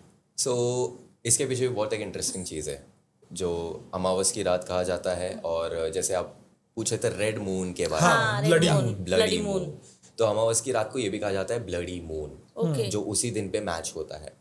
अब अमावस की रात ही एक ऐसी रात है, जैसे अगर मैं रहता हूँ मुंबई में, आप रहते हो दिल्ली में, सो इट्स नॉट पॉसिबल, या मेरे को पता नहीं आप कहाँ रहते हो, it's not possible for me to get your hair, right, your cloth और एनीथिंग। अमावस की रात एक ऐसी रात है जब अगर कोई भी बाबा है, पंडित है, वो सिर्फ फोटो भी अगर सामने रख देना तो भी वो वशीकरण कर सकता है। इसलिए कहा जाता है अमावस की रात। और बहुत सारे ऐसे रात होते हैं जहाँ पर हमारी माँ भी कहती है कि चांद को मत देखना, या कुछ ये स्पेसिफिक चीज है वो मत करना। हाँ, ग्रहण रहता है, ग्रहण के टाइम पे भी करते तो हैं। वो टाइम पे जैसे बोलते हैं कि अगर तुम चांद को देखोगे या स्पेसिफिक चीजें जो बोली जाती है वो फॉलो नहीं किया अगर तुमने, तो तुम्हारी बॉडी वीक होती है, और वीक बॉडी इजीली वशीकरण में आ जाती है। So that's the reality of it. और यूजुअली इंडिया में बहुत सारी ऐसी जगह है जहाँ पर ये रिचुअल्स किए जाते हैं। कोई ऐसी स्पेसिफिक जगह आपको पता है जहाँ पे वशीकरण किया जाता है? West Bengal, most of it उसमें किया जाता है। There are places in Gujarat as well. Gujarat में बाबा बहुत ज़्यादा है। हाँ, वेस्ट बंगाल ऐसी जगह है ना जहाँ पर बाबा क्या, तुम बहुत सारे लोग हैं जो नॉर्मली है, जो काम धंधे भी करते हैं, बाबा नहीं है, उनको भी आता है वशीकरण, ब्लैक मैजिक सब आता है। और अगर बाबा की बात करें तो ऐसा पूरा बिजनेस वाइज गुजरात में लोग ने सिचुएट करके रखा है अपना। ओके। और ये ब्लैक मैजिक ऐसी चीज़ है, इसको इतना गलत तरीके से भी लिया गया है। हमें तो पता है ब्लैक मैजिक किस किस चीज़ के लिए यूज़ होता है, ऑलवेज फॉर समथिंग नेगेटिव। अब ये बाबा लोग क्या बोलते हैं कि जस्ट फॉर देयर बिजनेस, कि अगर तुम्हारी वाइफ बीमार है और कोई भी इलाज नहीं कर पा रहा है, तो उस पर किसी ने वशीकरण किया है, तुम मेरे पास लेके आओ, मैं इसका तोड़ निकालूंगा। Which is somewhere true also, क्योंकि ब्लैक मैजिक को ब्लैक मैजिक ही तोड़ सकता है। राइट। और वशीकरण का एक सबसे इंटरेस्टिंग पार्ट जो मेरे को अब तक जितनी भी चीज़ें मैंने वशीकरण की रिसर्च की उस पर लगा है, कि जैसे फॉर एग्जांपल अगर मैं किसी पे वशीकरण कर रहा हूँ, लेट्स से फॉर एग्जांपल मैं आप पे वशीकरण कर रहा हूँ कि आप बीमार हो जाओ, ऐसा वैसा। अब मेरे को खुद को नहीं आता, मैं किसी बाबा के थ्रू कर रहा हूँ, उसने सामग्री वगैरह मंगाई होगी, XYZ चीज़ें मंगाई होगी। अगर वो पूरे प्रोसेस में मैं सिर्फ एक चीज़ भी गलत कर दूँ, हाँ, तो वो आप पे नहीं मेरे पे आ जाएगा, उल्टा हो जाएगा, उल्टा हो जाएगा, और मैं बीमार हो जाऊंगा, और फिर वो रिवर्स नहीं हो सकता, वो रिवर्स नहीं हो सकता, रिवर्स हो ही नहीं सकता। तो उसका अल्टीमेट रिजल्ट क्या है? डेथ, और तुम फॉर लाइफ ऐसी बीमार रहोगे, खुद ही सफर करोगे। ये वशीकरण और ब्लैक मैजिक है, इसका कुछ मतलब एजुकेशन होता है या फिर ऐसे जैसे तंत्र विद्या सिखाई जाती है? जैसे हम साधु संत अलग अलग धर्म पढ़ते हैं, या फिर जो उपन्यास पढ़ते हैं या तंत्र विद्या पढ़ते हैं, ऐसा कुछ सिखाया जाता है इसमें? जैसे हमारे ओल्ड टाइम्स में जब ब्रिटिशर्स नहीं आए थे, तब एजुकेशन सिस्टम इंडिया का अलग ही था। तब गुरुकुल होता था। गुरुकुल मतलब तुम्हें भगवान के बारे में चीज़ें सिखाई जाएगी, जिंदगी कैसे जीनी है वो सिखाई जाती है, अच्छी चीज़ें क्या, बुरी चीज़ें क्या है। ये तो ब्रिटिशर्स के आने के बाद हुआ कि हमारा पोर्शन, ये टेक्स्ट बुक, ये सब बदल गया। पहले अलग था। तो जैसे गुरुकुल हमारे लिए एकदम एंसेस्टर्स ने बना के रखा था कि Gurukul is the right thing, उसी तरीके से जो ब्लैक मैजिक वाले पहले लोग हैं वो लोग ने भी तंत्र मंत्र का ये सब बना के रखा है। बट वो लोग ने ना सिर्फ एक चीज़ सिखाई है कि जैसे कहते हैं ना, राजा का बेटा ही राजा बनेगा। तो अगर तुम्हें ब्लैक मैजिक आता है, तुमने सीखा है, तो ये तुम सिर्फ अपने आने वाले बच्चे को या किसी अपने रिलेटिव को ही सिखा, जनरेशंस को ही सिखा सकते हो। बट अभी ये चीज़ हर जगह फैल चुकी है। कोई भी इंसान उठ के बोलता है मेरे को ब्लैक मैजिक आता है, कुछ भी कर देता है और बिजनेस बना दिया उसको। इसलिए अभी एक बहुत इम्पॉर्टेंट फैक्टर हमारे सबके लाइफ में होता है, आपके घर में भी होता होगा, मेरे घर में भी होता है, नज़र लगना और नज़र उतारना। तो ये नज़र लगना एग्जैक्टली होता क्या है? ब्लैक मैजिक में जैसे मैंने कहा वो एकदम ब्रूटल होता है कि पर्पसली चीज़ें की जाती है, पूजाएं वगैरह की जाती है ताकि सामने वाले को हार्म पड़े। नज़र एक ऐसी चीज़ है जो अनइंटेंशनली लगती है। जो इंटेंशनली लगती है उसको ब्लैक मैजिक में कंसिडर किया जाता है, और जो अनइंटेंशनली लगता है, जैसे आप बहुत सक्सेसफुल हो रहे हो, मैं आपको देख रहा हूँ, मैं नहीं चाहता कि आपका बुरा हो, बट स्टिल मेरे मुंह से ऐसा निकल यार इसकी तो लाइफ सही है यार, काश मेरी भी होती, क्या ये इतना डिजर्व करता भी है ऐसा। मतलब मैं नहीं चाहता कि तुम्हारा पूरा डाउनफॉल हो जाए, बट मैं क्वेश्चंस ऐसे कर रहा हूँ, मेरे को जेलसी हो रही है, तो उस तरीके से नजर लगती है। अब यही नजर फिर घर वाले उतारते हैं नींबू मिर्ची से, नमक से, ये सब तरीकों से। यूजुअली बच्चों को ज्यादा नजर, बच्चों को ज्यादा, छोटे छोटे बच्चे होते हैं उनकी मोस्टली ज्यादा बच्चों को इसलिए ज्यादा लगती है क्योंकि बहुत सारे लोग होते हैं जिन्हें बच्चे नहीं हो रहे। हाँ। या बहुत वो ट्राई करते हैं, बच्चे नहीं होते, तो वो लोगों का सबसे ज्यादा ध्यान उस पर जाता है, यार इनको हो गया, हमें नहीं हुआ अभी तक। सो ये सब चीज़ों में सबसे ज़्यादा नज़र लग जाती है। तो अभी यंग जनरेशन में देखिए, जो हमारी प्रीवियस जनरेशन थी, हमारे मॉम डैड थे, उनको नज़र उतारना पता है कैसे होता है, बट अभी यंग जनरेशन में जो अभी आ रहे हैं उनको ज़्यादा पता नहीं है, वो इंडिपेंडेंटली घर शिफ्ट करके यहाँ पर आए। तो कोई यंग जनरेशन वाला है, अभी अभी बच्चा हुआ है, बच्चा बीमार है और माइंड में ऐसा आया है कि यार इसको नज़र लगी है, तो नज़र उतारने के अलग अलग क्या तरीके हो सकते हैं जो वो इम्प्लीमेंट करे? Okay, so first of all मैं खुद ब्राह्मण हूँ। हाँ। तो मुझे पता है वो कैसे किया जाता है, बट यंगस्टर्स को ये सब पता नहीं है। अब घर का कोई भी एक सामान होता है, या तो नींबू ले लो या तो मिर्ची ले लो। नींबू मिर्ची को एक कागज में बांध के रख दो, ठीक है, और 3 बार या 5 बार, सबके उसमें अलग अलग रहता है, हमारे उसमें 5 बार रहता है, 5 बार उस पर नजर उतारो और गैस पे जला दो, और नंबर्स लेने पड़ते हैं। हाँ। दूसरा ये है कि भाई तुम अपने घर के डोर पे जो हम लगा के रखते हैं नींबू मिर्ची का, वो नजर का, वो उतार के फिर हम कहीं पर भी रख देते हैं। वही नींबू मिर्ची जो है उससे भी उतार के हम किसी 4 रास्ते पे, चौराहे पे रख देते हैं, और वो तब टूटता है जब कोई उस पर पैर दे देता है। हाँ। तो जो तुम पे नजर गई है वो उस पे चली जाएगी, विच आई डोंट बिलीव ऐसा होता है, बट ये बहुत टाइम से सुपरस्टिशन फॉलो होते जा रहे हैं, इसलिए लोग अभी भी फॉलो करते हैं। एक्चुअली बचपन में मम्मी बोलती थी कि रास्ते में खेलते वक्त कहीं नींबू दिखे तो उसके ऊपर पैर मत देना, पैर मत रखना। नहीं, माँ तो माँ होती है, तो वो तो भला ही चाहेगी। हाँ। अगर 1% भी वो सुपरस्टिशन रियलिटी हो तो मेरे बच्चे को ना हो, कुछ भी ना हो। हाँ, उस तरीके से। तो ये एक्टिविटीज वो कर सकता है। और गाड़ी को नींबू मिर्ची क्यों लगाते हैं? क्योंकि गाड़ी को भी तो नजर लगती है। हाँ। जैसे गाड़ी भली नॉन लिविंग थिंग है, बट तुम कार चला रहे हो तो तुम्हारी कार का भी तो एक्सीडेंट हो सकता है। भले तुम सेफ रहो, कार तो ठुक सकती है, तो इसलिए गाड़ी को भी लगाया जाता है। क्योंकि बहुत सारे लोग हैं जो शो ऑफ करते हैं, बहुत सारे लोग हैं जो चाहते हैं कि मैं शो ऑफ ना करूं, मैं कितना रिच हुए लोगों को ना पता चले, क्योंकि मुझे नजर लग सकती है वो चीज़ से। And I think those are the smartest people. जो लोग शो ऑफ करते हैं ना, वो 90% जो लोग शो ऑफ करते हैं उनके पास वो होता भी नहीं, वो सिर्फ दिखाते हैं कि हमारे पास है, और वो दिखावे के चक्कर में जो उनके पास थोड़ा बहुत भी है वो गवा बैठते हैं नजर के वजह से। तो वो जो नींबू मिर्ची गाड़ी को लगी हुई है, वो अगर हमने हमारी गाड़ी से निकाल के नीचे फेंक दी और हमारे गाड़ी को अगर किसी की नजर लगी है, तो दूसरी गाड़ी अगर उसके ऊपर से जाती है तो उनकी गाड़ी को भी नजर लगेगी, ऐसा कुछ होता है? नहीं, गाड़ी पे वो सिर्फ एक मान्यता के लिए रहता है। अच्छा। कि गाड़ी अच्छे से रहे, खराब ना हो। ये एक्सीडेंट वगैरह तो मतलब ठीक है, एक्सीडेंट से बचने के लिए तो नींबू मिर्ची से भी ज़्यादा बड़ा तोड़ है कि हमारे कार के अंदर गणेश भगवान की जो मूर्ति होती है, तो वो मेन रखा जाता है कि हमारी रक्षा करे भगवान। वो नींबू मिर्ची का ऐसा है कि बस किसी की बुरी नज़र ना लगे, कुछ ज्यादा डेथ वाला सीन नहीं, बट माइनर कुछ स्क्रैचेस भी ना आए, हम जो है जैसी है लाइफ वैसे रहे, उस तरीके से। उसी तरीके से मैंने ना कहीं पढ़ा था, नींबू मिर्ची जो हम दरवाजे के ऊपर जो लगाते हैं ना, पुराने जमाने में लोग एज अ पेस्ट कंट्रोल के हिसाब से उसे यूज करते थे। मैं वही कह रहा हूँ ना, सुपरस्टिशन वही फॉलो होते जा रहा है। चालू हुआ था किसी और रीजन से और उसको कॉकरोच, कीड़े या चींटी घर में ना आए, उससे कुछ केमिकल प्रोड्यूस होता है, वो केमिकल्स हवाओं में फैल जाता है और कीड़े घर में आने से रुक जाते हैं, इसके लिए वो लगाते थे। और इसलिए वो डोर पे लगाया जाता था। हाँ, मेन डोर पे इसके लिए गाड़ी के ऊपर भी शायद मुझे ऐसा लगता है कि उसी वजह से लगाया जाता होगा। हो सकता है पॉसिबिलिटी है। बाद में आगे जाने के बाद में मान्यताएं चेंज हुई होंगी, थोड़े बहुत सारी चीजें जो फैले होंगे, अभी हम ब्लाइंडली फॉलो कर रहे हैं, बट वो चालू किसी और रीजन से हुआ रहेगा।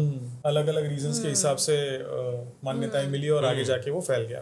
थोड़ी मर्डर मिस्ट्रीज के बारे में बात करते हैं। मेरा सबसे फेवरेट टॉपिक है साइकोलॉजी ऑफ अ मर्डरर। एक मर्डरर एक विक्टिम को कैसे आइडेंटिफाई करता होगा, और अगर किसी को विक्टिम नहीं बनना है तो क्या प्रिकॉशंस ले सकता है? जैसे आज हमने जो भी टॉपिक्स पे बात की, जैसे भूत का हो गया, ठीक है, वशीकरण का हो गया, और जैसे अभी आप कह रहे हो कि विक्टिम कैसे कोई बन सकता है, तो ये तीनों चीज़ों में ना एक सिमिलैरिटी है कि तुम अगर वीक हो तो इंसान तुम पे अटैक करेगा, तुम इजीली शिकार बन सकते हो, ठीक है। जिस इंसान का माइंड नेगेटिव है, वीक है, उसको ही सीरियल किलर टारगेट करता है। क्यों? क्योंकि इंसान अगर ऑलरेडी डिप्रेस्ड है तो उसको मौत से इतना वो नहीं है, वही सब लेट गो कर चुका है हर एक चीज़। उसको बस लाइफ अगर थोड़ी बहुत जीने मिल रही है तो वो मिल जाता है। बट वही इंसान होता है जिसको ईजिली बहलाया फुसलाया जा सकता है। और जो इंसान बहुत स्मार्ट है, समझदार है, समझ है उसको हर एक चीज़ की, उसको ईजिली वो विक्टिम नहीं बन सकता। बट सीरियल किलर्स का सबसे मेन चीज़ क्या रहता है, उन लोग को स्मार्ट लोग को मारने में सबसे ज़्यादा सेटिस्फैक्शन मिलता है। ओके। तो पहले तो वो लोग टारगेट वही लोग को करते हैं जो लोग वीक है, तब वो लोग को कॉन्फिडेंस आता है, फिर वो लोग मेन स्मार्ट लोग पे टारगेट करते हैं। तो स्मार्ट एंड वीक नहीं कॉम्बिनेशन वो बैठेगा ही नहीं। जैसे ब्यूटी विद ब्रेन्स होता है, वो सब चीज़। तो पहले वो लोग ये सब जो कमज़ोर लोग हैं उन लोग को मार के सीखते हैं कि हाँ ठीक है, अब कॉन्फिडेंस आ रहा है, मैं कर सकता हूँ। और 90% of the serial killers got क्योंकि उन्होंने ये गलती की कि किसी स्मार्ट इंसान को मारने की कोशिश की और वो स्मार्टली कहीं से भाग गया, and they got caught. Kids को जब कोई सीरियल किलर टारगेट करने की कोशिश करता है तो क्या आइडेंटिफाई करके किड को टारगेट करता होगा? जैसे जो किड है जिसके पेरेंट्स इतना लेट गो कर देते हैं, जैसे बहुत टाइम तक बाहर है, पेरेंट्स लाइक हाँ ठीक है ना, कोई दिक्कत नहीं है। सीरियल किलर अगर किसी किड को टारगेट करे तो वो किड को कभी नहीं करेंगे जिनके पेरेंट्स कॉन्स्टेंटली उन पर नज़र रखते हैं। जैसे इंडिया में सबसे बड़ा निथारी कांड हुआ था। निथारी कांड में बहुत सारे बच्चों की डेड बॉडीज गटर के नाले में मिली थी। बाद में पता चला कि एक घर था जिसका ओनर और उसका सर्वेंट दोनों मिलके ये सब चीज़ करते थे। व्हेन दे गॉट कॉट, दोनों एक दूसरे पे ब्लेम डालने लगे। एग्जैक्टली, उसके ऊपर मूवी भी आया था। Yes, sector 36। हाँ। द वर्स्ट पार्ट वाज कि वो लोग बच्चे को जब देखते थे, जब वो लोग तो कभी ये चीज़ एक्सेप्ट नहीं किए, बट जो बाकी के बच्चे थे उनसे ये चीज़ पता चली कि जो बच्चे को लोग उठा रहे थे ना, वो एक ही दिन में नहीं, वो प्रॉपर प्लानिंग के साथ एक दिन आते थे, चॉकलेट देते थे, थोड़ा फ्रेंडशिप वगैरह करते थे, और 2-3 दिन बाद ऐसे प्रॉपरली मिल के उठा के लेके चले जाते थे। और वो यूजुअली उनका ह्यूमन ईटिंग, फ्लैश ईटिंग के लिए उनका करते थे। तो they were not only serial killer वो होता है जिनको लोगों को मारने से सेटिस्फैक्शन मिलता है। दे वर ऑल्सो कैनिबल्स। उन लोग को इंसान का फ्लैश खाने में बहुत मजा आता था। इसलिए जो दुनिया का सबसे टॉप मोस्ट सीरियल किलर है, जैसे टेड बंडी हो गया, ये सब लोग, तो they were always into like जिन लोग को मैं मार रहा हूँ, मैं ये मोटिव से मार रहा हूँ क्योंकि मेरे को उनका फ्लैश खाना है, और वो लोग सब वीक है, इसी के लिए उनको आइडेंटिफाई किया है। तो अगर किसी को विक्टिम नहीं बनना है तो ऐसी क्या पर्सनालिटीज उसने पजेस करनी चाहिए कि जिससे वो कभी जिंदगी में विक्टिम न बने? सबसे पहली बात, जो लोग इंट्रोवर्ट रहते हैं ना, लोगों को लगता है अगर मैं इंट्रोवर्ट रहूंगा, मैं किसी से बातचीत नहीं करूंगा तो मैं टारगेट बन ही नहीं सकता, क्योंकि मैं तो इनिशिएट ही नहीं कर रहा कॉन्वर्सेशन। बट वो सबसे बड़ी गलती रहती है। तुम इंट्रोवर्ट हो, तुम्हें किसी भी तरीके से बहला फुसला दिया, तुम बचने के लिए किसको बुला सकते हो? कोई है ही नहीं तुम्हारे साथ। You don't even have any friends. जो लोग एक्सट्रोवर्ट रहते हैं ना, वो लोग सबसे ज़्यादा ये चीज़ से बचते हैं, and that's the best thing I think. जैसे फॉर एग्जांपल, मैं अगर किसी क्लब में गया हूँ, कोई आ रहा है, मेरे को कोई भी रीज़न से कि अरे ये एक शूट है या XYZ रीज़न है, इस चीज़ के लिए आना है, मैं इतना एक्सट्रोवर्ट हूँ कि अगर मैं वहाँ खड़ा हूँ ना, तो आजू बाजू में कोई ना कोई रहेगा जो मेरे को पूछेगा कहाँ जा रहा है। इतने कनेक्शंस हो जाते हैं when you are an extrovert. और तुम एक्सट्रोवर्ट हो तो तुम कहीं भी अकेले जाना प्रेफर करते ही नहीं, आप ग्रुप में जाओगे। अब तुम ग्रुप में जा रहे हो, भले वो इंसान तुम्हें अकेला भी बुलाए, तुम 10 लोगों को बोल रहे हो कि हाँ मैं अकेले जा रहा हूँ बट मैं यहाँ जा रहा हूँ, तो वो सामने वाला कुछ कर नहीं सकता। ही नोस कि अगर इसको कुछ किया या जा नहीं पाया तो I will get caught. So I think being an extrovert is best. But कुछ लोग होते हैं जो इंट्रोवर्ट होते हैं, कुछ कर नहीं सकते, तो I think never trust a stranger. That's the best thing they can do. Stay physically fit कितना इंपॉर्टेंट रहेगा इसमें? फिजिकली फिट, देखो मैं जो सीरियल किलर होते हैं ना, I have never seen a serial killer जो एकदम बॉडी बिल्डर है ऐसा. There are always weak people, skinny people, जो अपने ताकत से नहीं, अपने होशियारी से लोगों को मारते हैं. किडनैप करके, एक्सटॉर्शन करके, ये सब चीज़ों से ही मारते हैं. कभी वो लोग अपना वो दम नहीं लगाते. तो कैसे आइडेंटिफाई करें कि, या बच के तो रहे, आपने बता दिया कि कैसे बच सकते हैं, बट कैसे आइडेंटिफाई करें कि आगे जाके इस इंसान से मुझे खतरा हो सकता है? बिकॉज हर एक के इंटेंशंस अलग अलग है. यस. कैसे आइडेंटिफाई कर सकते हैं उसको? तो जैसे कोई इंसान अगर तुम्हारे से बहुत अच्छा बन रहा है फॉर विदाउट एनी रीज़न, पहला तो वो है, तब तुम्हें डाउट करना है. स्टार्ट, ये चीज़ बहुत गलत है to doubt everyone, but you should always doubt strangers. अपनों पे डाउट मत करो, क्योंकि अपनों अगर कुछ कर भी लिए तो तुम्हें किसी ना किसी को मालूम पड़ जाएगा, इसीलिए तुम सेफर साइड पे रहते हो. बट अगर कोई स्ट्रेंजर तुम्हारे लिए फेवर करते जा रहा है फॉर विदाउट एनी रीज़न, तब तुम्हें उस इंसान से थोड़ा डिस्टेंस रखना है. और जितना होता है ना, keep sharing with someone, with your partner और विद एनीवन. जैसे मैं आज ये इंसान को मिला, भली दैट वोंट चेंज एनीथिंग, वो इंसान कुछ ना रहे, बट कोई एक तो ऐसा इंसान होगा, मे बी योर पेरेंट्स और योर पार्टनर, जिसको पता रहेगा कि हाँ भाई एक ऐसा स्ट्रेंजर मिला था. सो अब सिर्फ एक इंसान नहीं है जो उसके बारे में सोच रहा है, डाउट कर रहा है. देयर आर 2 people और multiple people. So sharing is the best thing you can do if you are an introvert. ये एक हेल्प वाली एक्टिविटी, बीच में मैंने एक आर्टिकल पढ़ा था. रेलवे स्टेशन से बंदी क्रॉस कर रही थी, उसके हाथ में लैपटॉप की बैग थी, और वो बैग उसके हाथ से नीचे गिर गई. बैग्स में बुक्स भी थे, चेन ओपन थी, बुक्स भी नीचे गिर गए. एक स्ट्रेंजर ने उसको हेल्प की बुक्स उठाने के लिए. उठाने के बाद में उसको हेल्प करके कहा कि मैम मैं आपको लेके जाता हूँ, और वो कॉर्नर तक उसको लेके गया, छोड़ दिया. सेकंड डे वही स्ट्रेंजर उसको वही टिकट काउंटर पे वापस से मिला. Then they passed on, smile किया, एक दूसरे की तरफ देख के हाई बाय किया. थर्ड डे पे पहचान हो गई, फोर्थ डे पे डेट हो गई, महीने भर तक ये सिलसिला चला. And later on it was identified कि उसी बंदे ने उस बंदी को मार दिया था. वो उसका पीछा कर रहा था, और उसको पता चल गया था कि ये बंदी वीक है.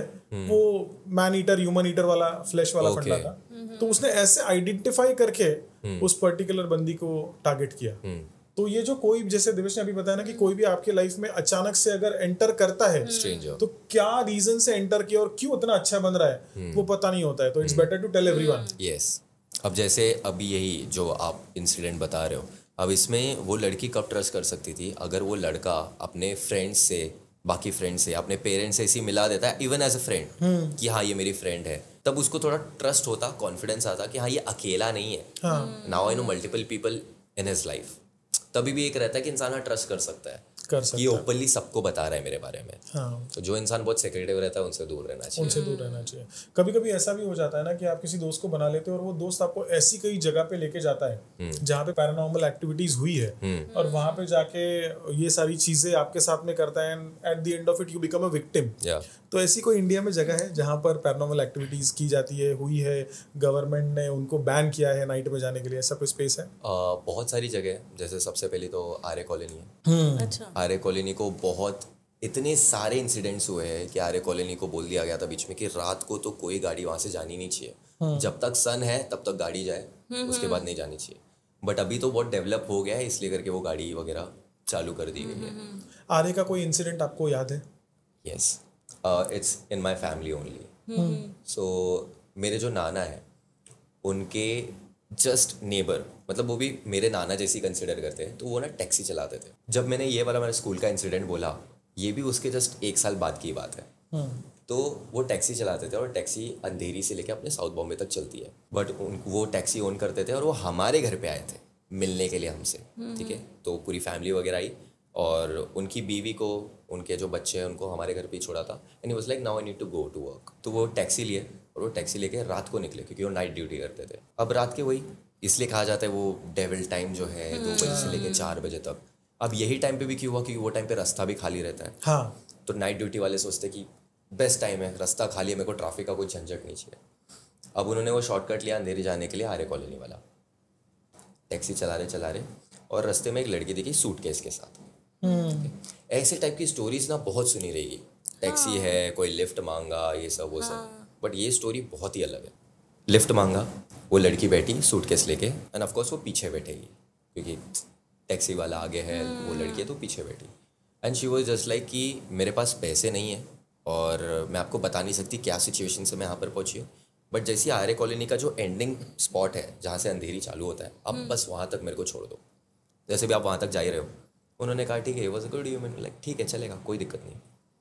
वो चला रहे एंड बहुत सारे कैब ड्राइवर्स होते हैं जो पूरा रास्ता बात करते रहते हैं। वो ऐसे थे कि एक वर्ड नहीं बोलते थे, बिकॉज वो थोड़े ओल्ड थे, वो अपना बस चलाने पे ध्यान देते थे, क्योंकि लड़की कुछ गलत ना समझ ले, उसको सेफ फील हो, रात का टाइम है तो मैं एकदम शांत ही रहता हूँ। चलाते गए। जैसे वो एंड स्पॉट पे पहुंचे, उन्होंने टर्न किया, there was no one. There was no one. अब सबसे पहले मन में तो ये आएगा कि अगर वो कूद भी गई तो it's a taxi, not a rickshaw. दरवाज़ा खुलने का, बंद होने का आवाज़ आएगा, मोमेंट से मालूम पड़ेगा, गायब थी। अब ये भी स्ट्रेंज पार्ट नहीं है, इससे भी ज़्यादा स्ट्रेंज पार्ट क्या है, वो सूटकेस वहीं पर था। गूज़बम्स आ गए ना। जो उनको चक्कर जैसा आने लग गया, उन्होंने सीधा कॉल किया। मैं घर पे ही था जब उनके बेटे को कॉल आया। वो भागा और वो वहीं पर थे टैक्सी में, 102 डिग्री बुखार इंस्टेंटली। बाप रे। सूटकेस खोला, कपड़े वपड़े सब मिले, लड़की के ही कपड़े थे।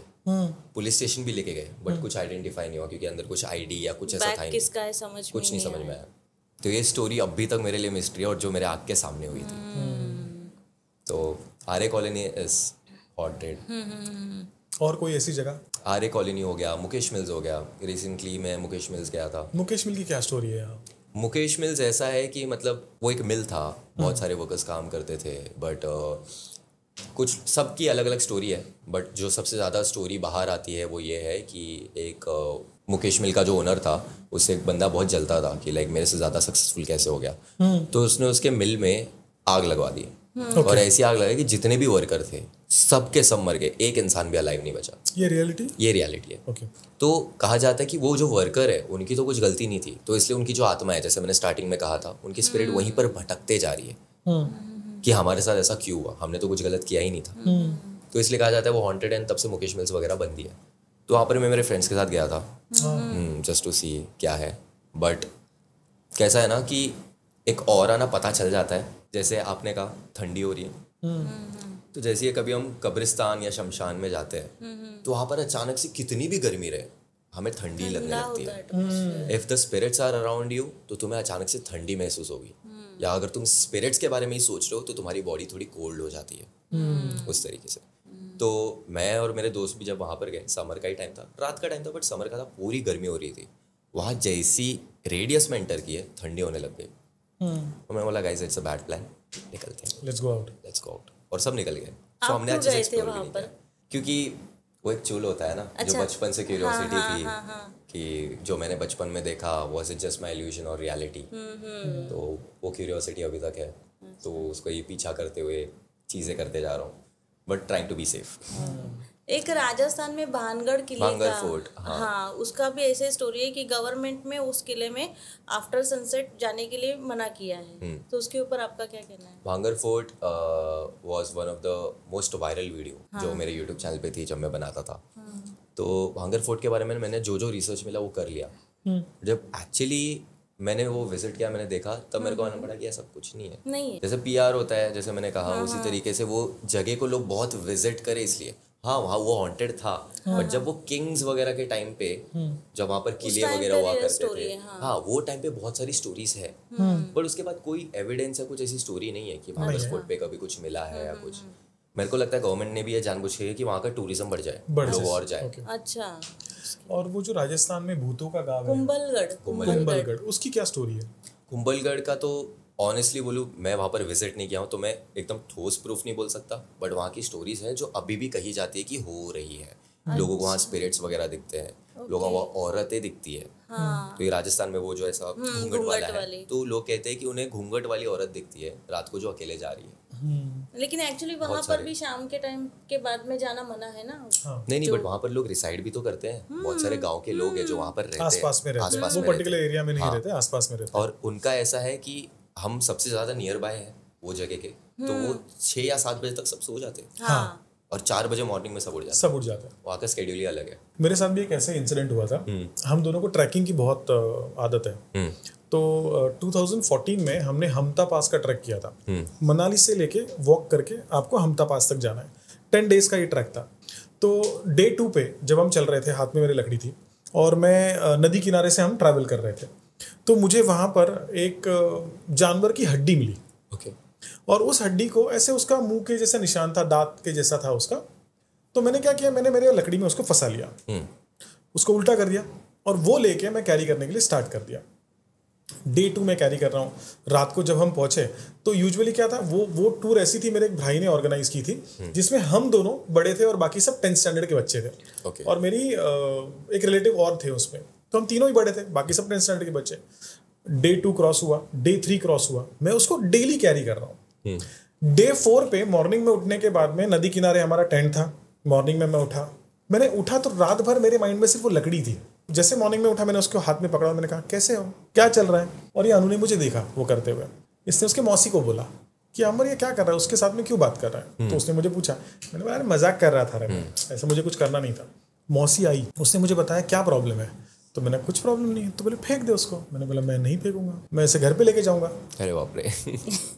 Day 5 आया, हम ट्रैवल कर ही रहे। मेरा उसके साथ में अटैचमेंट, वो पर्टिकुलर हड्डी के साथ में और लकड़ी के साथ में इतना ज्यादा बढ़ने लग गया कि मैं साइड में लेके उसको सो रहा था। मतलब ऐसे सो रहा हूँ तो मेरे साइड में बराबर सामने ही, और मैं स्लीपिंग बैग, और मैं ओपन करके उसको रात में देखा करता था कि मुझे डर था ये लोग उसको उठा के तो नहीं लेके जाए, अरे बाप न फेंक दे।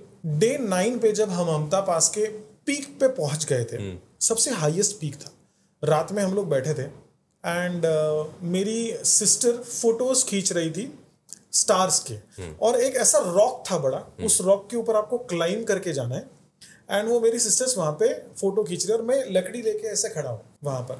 अचानक से कुछ हुआ, लाइटनिंग आई क्या कुछ हुआ, और मेरी सिस्टर के पूरे हेयर ऐसे ऊपर हो गए कंप्लीटली, और मेरे हाथ से वो लकड़ी नीचे छूट गई और वो भाग के जोर से मेरे पास में आई और उसने मुझे कहा कि मुझे उधर नहीं जाना है, मुझे फोटोज नहीं खींचने। रात भर उसको 102 का बुखार था और वो वैसी की वैसी पड़ी थी। मैंने वापस लकड़ी उठाई, आया, लकड़ी से बात की कि ऐसे क्यों हुआ, क्या रीज़न था, और मैं उससे बात करने के लिए लग गया। बाद में डे एंड में जब हम नीचे उतरने के लिए लग गए, पूरी की पूरी वो 30 लोगों की जो टीम थी, सब लोग मेरे सामने आए और उन्होंने मुझे रिक्वेस्ट की तुझे इसको डालना ही पड़ेगा, छोड़ना ही पड़ेगा। और फाइनली मैंने उसको छोड़ा। तो मुझे ऐसा लग गया था ना कि वो लकड़ी से मैं पजेस हो गया हूँ। ऐसा इंसिडेंट मेरे साथ में हुआ। May be. तो आपके साथ में ऐसा कुछ हुआ है? नहीं, बट जो आप कह रहे हो ना, so there is a movie Cast Away करके, तो उसमें वो एक बंदा रहता है, वो एक आइलैंड पे स्टक हो जाता है अकेले, and it's based on a true story. वो बंदा इतने महीनों वहाँ रहता है ना, तो वो फेडेक्स का एक डिलीवरी का वो करता था, शिपमेंट का। तो उसको बस देखा फेडेक्स में क्या क्या है, तो उसको एक फुटबॉल मिला था। सो सेम जैसा आप कह रहे हो, अब उसके पास आइलैंड है, वो फुटबॉल है, फुटबॉल पे 2 आँख और एक नाक और एक मुंह बना है, और उसी से बात करते गया महीनों भर तक, सिर्फ वो और वही था। फिर जब वो एस्केप करने के लिए बोर्ड बनाया और जब वो फुटबॉल से चला गया, वो इतना रोया कि पूरा इतने महीने तक आइलैंड पे सिर्फ एक फुटबॉल ने मेरा साथ दिया था, और अब वो भी नहीं है। अब फाइनली मेरे को अकेले जैसा लग रहा है। आपके केस में जो हुआ वो ऐसा है कि जब आप उससे बात करने लग गए थे ना, तभी आप उससे अटैच हो चुके थे। अब वो किस चीज़ की हड्डी थी, किसी जानवर की होगी, बट ऑब्वियसली, बट कौन से जानवर की थी या कैसे टाइप की थी, कैसे टाइप का जानवर था वो, तो मे बी अब वो तो डेड है, but you are talking to a dead animals skull. अच्छा, जानवर के भी स्पिरिट होते हैं? हाँ, इस कहा जाता है ना, जैसे डॉग्स सबसे ज़्यादा रात को भौंकते हैं, क्योंकि उन्हें स्पिरिट्स दिखते हैं। हाँ। इसलिए जानवर में वो एक ऐसा रहता है, जानवर का हर एक सेंसरी ऑर्गन बहुत स्ट्रांग रहता है। तो डॉग को ही रखते नोज से स्निफ करने के लिए, क्रिमिनल्स को पकड़ने के लिए, उस तरीके से। तो डॉग को कहा जाता है उसके पास भगवान ने बहुत सारी शक्तियां दी है, इसलिए कहा जाता है कि डॉग कैन इजीली आइडेंटिफाई कि कुछ गलत है यहाँ पर, सेंस कर पाता है। Yes, properly. इसे एक किस्सा था, हमारा ब्रूनो था पहले, वो अभी हो गए उसको 14-15 ईयर्स हो गए, डेथ हो गई उसकी। तो उसको हम एवरी इवनिंग ना शाम को वॉक करने के लिए लेकर जाते थे, तो एकदम खुशी खुशी से जाता था। तब हम लोग अलग घर में रहते थे, बहुत अच्छे से जाता था। लेकिन एक दिन ऐसे हुआ, 9:30-10 का टाइम था और मम्मी उसको वॉक करने लेकर गई और एक ट्रक खड़ा था। रोज उसका रास्ता है सुबह शाम वॉक करने का, बट वो ट्रक के वहां पर जाके ना मम्मी को पीछे खींचने लगा कि मुझे वहां जाना ही नहीं। मम्मी को लगा वहां कोई होगा, कोई दूसरा डॉग होगा, इसके लिए डर रहा है। मम्मी उसको बोल रही नहीं चल ना बेटा चल, नहीं उसको खींच खींच के वो घर पर लेके आया, गया ही नहीं। और उस टाइम पर घर पे आके ना कुछ ऐसा इंसिडेंस हो गया, मतलब मैं बीमार हो गई, कुछ ऐसा हो गया। तो ऐसा क्यों, मतलब इसके पीछे रिलेवेंट है इसका स्पिरिट का, डॉग वही जैसे स्पिरिट है तो डॉग लोग इजीली आइडेंटिफाई कर सकते हैं, तो मे बी उसने वहां पर कुछ ऐसा देखा या फील किया होगा जो हम ह्यूमन नहीं कर सकते, इसलिए वो आपकी मम्मी को ऐसे खींच के लेके जा रहा था कि वहां मत जाओ। पर तो भी अगर मॉम गई रहेगी, क्योंकि कुछ जगह ही ऐसे रहते हैं जहाँ पर तुम चले जाते हो तो तुम्हें एकदम वीक फील होने लगता है। तो उसी तरीके से शायद वो मम्मी को बचा रहा था कि वहां मत जाओ, कुछ गलत हो सकता है वहाँ। गोदरेज कंपाउंड विक्रोली का जो एरिया है, सिग्नल है वहाँ पर बहुत सारे एक्सीडेंट्स होते हैं कार्स के। तो ऐसा कहा जाता है कि रात के टाइम पर एक औरत दिखती है वाइट साड़ी में और फिर वो गाड़ी क्रैश हो जाती है। तो ये सच है या झूठ? ये सच है या झूठ है पता नहीं, बट इसके पीछे जो मेरी थियरीज है वो मैं बता सकता हूँ। तो वो एरिया ऐसा है ना कि तुम्हें थोड़ा साइड में डार्कनेस दिखेगा। ओके, ठीक है, तुम गाड़ी चला रहे हो, अब अगर सच में भूत है ये तो शायद हाँ वो भूत के वजह से डर के हमारे लोगों का एक्सीडेंट हो जाता है। या अगर भूत के ये सब लैंग्वेज में कहे तो वो जो औरत है जिसकी आत्मा भटक रही है, शायद उसके साथ वो जगह पे कुछ गलत चीजें हुई हो, उसको बहुत बेरहमी से मारा हो या कुछ गलत किया हो, इसलिए वो चाहती है कि वो रास्ते से और कोई ना गुजरे। ये हो गया ये चीज़ में। बट अगर मेरी थ्योरी के हिसाब से देखें सो आई थिंक ये कुछ ऐसे लोग हैं, कम्युनिटी है, ग्रुप है, जो चाहते हैं लोगों का एक्सीडेंट हो ताकि उसके बाद उनको ये लूट सके। और जब तुम देख रहे हो किसी औरत को वाइट साड़ी में ऐसे डार्क टाइम पे, तो तुम्हें डर भी लगेगा और तुम बहुत डिस्ट्रैक्टेड भी हो जाओगे, जिसकी वजह से तुम्हारा एक्सीडेंट हो सकता है। राइट। क्योंकि यही सेम चीज़ आर्य कॉलोनी के एक एरिया में भी की गई है और इंडिया के बहुत सारे गांव खेड़े इलाके में, जहाँ पर कोई लोग गूगल मैप देखते हैं तो शॉर्टकट मारने के ट्राई करते हैं कि हाईवे नहीं, ये शॉर्टकट जाते हैं, सुनसान एरिया है। वो सुनसान एरिया पे एक लड़की उनसे लिफ्ट मांगेगी, जैसे ही वो डोर खोले 10-15 लोग आ जाते हैं और उन्हें मार के उन्हें लूट के चले जाते हैं। और इंडिया में बहुत टाइम से हो रहा है। सो आई थिंक वो गोदरेज वाला जो केस है वो भी as a part of this community. और मुंबई के कोई ऐसे एरियाज है जहाँ पे नाइट में जाना ही नहीं चाहिए बिल्कुल भी? नाइट में नहीं जाना चाहिए। वो हमारे पास का ही भाईंदर के आगे मनोरी का इलाका है, वेलंकनी पीछे एक साइड पे आता है और एक साइड पे मनोरी आता है। तो मेरे बहुत सारे फ्रेंड्स हैं, उन्होंने खुद ये चीज़ एक्सपीरियंस की है कि जब मनोरी के रास्ते से वो आते हैं तो उन्हें जो बाइक का मिरर है पीछे कुछ दिखता है, जो उनके बाइक की स्पीड से मैच करते हुए भाग रहा है। और यही नहीं, उनकी एक औरत की चीखने की आवाज़ आती है। तो जब मेरे फ्रेंड्स ने आके मुझे ये सब बोला कि ऐसा ऐसा हुआ हमारे साथ रात को, वो तो हम रुके नहीं, भगाते गए। तब मैंने जब रिसर्च किया तो बहुत टाइम पहले ही मनोरी के वहाँ पर एक कपल हनीमून मनाने आया था। ठीक है, और वहाँ पर जो हस्बैंड था उसके मर्जी के खिलाफ जो शादी थी वो हुई थी और उसको वो औरत बिल्कुल पसंद नहीं थी। उसका लव मैरिज कहीं अफेयर चल रहा था, उसको चाहिए था मेरा लव मैरिज हो, बट फैमिली के प्रेशर से वो नहीं किया उस आदमी ने। तो उसने उसी रात को गुस्से में आके वो औरत को, उसकी वाइफ को चाकू से मारा। और तब से कहा जाता है कि वो औरत अब आज तक चीखती रहती है और इसलिए वो औरत ही सबको दिखती है और only ceases the people on bike, क्योंकि वो लोग दोनों बाइक से गए थे, कार वाले लोग को चेज नहीं करती।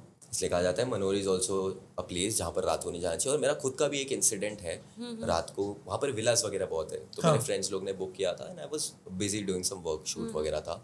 तो मैंने उनसे कहा कि मैं अराउंड 2 या 3 बजे के आसपास आऊँगा, और मैं लाइक 3:30 के आसपास मैं वहाँ से बाइक चलाते हुए जा रहा था। तो this is not a ghost incident, but वहाँ पर भी लोग हैं जो उन्होंने इसे घेर के रखा था, they had knife in their hand, और मैं उनसे बाइक से एस्केप करके भागा। वो लोग मुझे लूटना चाहते थे। They wouldn't have killed me, but वो चाकू का डरा के लूटते। ये रात को वहाँ पर चलता ही है। ओके, तो वो जगह पे जाना ही नहीं चाहिए, रात को जाना ही नहीं चाहिए। अगर तुम मेन जगह पे हो जहाँ तक पुलिस चौकी वहाँ पर है बहुत है, वहाँ तक तुम हो तो वो सेफ है क्योंकि पुलिस के राउंड अप चलते रहते हैं। बट तुम एकदम ही ज्यादा आगे जाओगे जहाँ पर पुलिस भी नहीं है, पूरा आइसोलेटेड है, जस्ट एम्प्टी, तो वहाँ पर बहुत रिस्क होता है।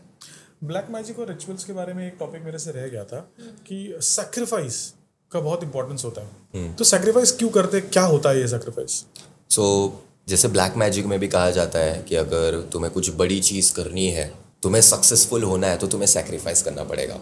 वो ब्लैक मैजिक की बात नहीं करो जिसमें किसी को डाउन किया जाता है, बट अगर तुम्हें ग्रो करना है एज एन इंडिविजुअल तो तुम्हें कुछ सैक्रिफाइस करना पड़ेगा।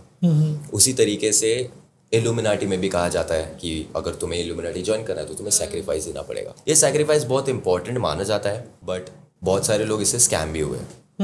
जैसे केरला के एक कपल थे, वेरी ओल्ड, एंड उन्हें चाहिए था कि हम बहुत गरीब होते जा रहे हैं, बिजनेस ठप पड़ गया है, तो हम दोनों एज अ हस्बैंड वाइफ कुछ बिजनेस स्टार्ट करते जा रहे बट हमेशा डाउनफॉल पे चल रहे हैं। अच्छा। तो हम जाते एक बाबा के पास, तो एक बाबा के पास गए वो लोग, वो बोलता है कि मैं ब्लैक मैजिक के थ्रू मैं करा दूंगा, तुम दोनों बहुत सक्सेसफुल हो जाओगे, ओके, बट तुम्हें किसी का तो सेक्रीफाइस करना पड़ेगा।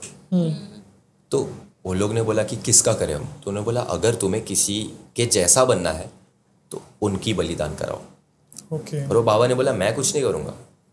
तो उन्होंने ना पकड़ा किसी रिच कपल को जो साथ में बिजनेस करते थे, because they wanted to be like them, और वो दोनों हस्बैंड वाइफ ने वो दोनों को मार दिया और उसकी डेड बॉडी वो बाबा के पास लेके आए।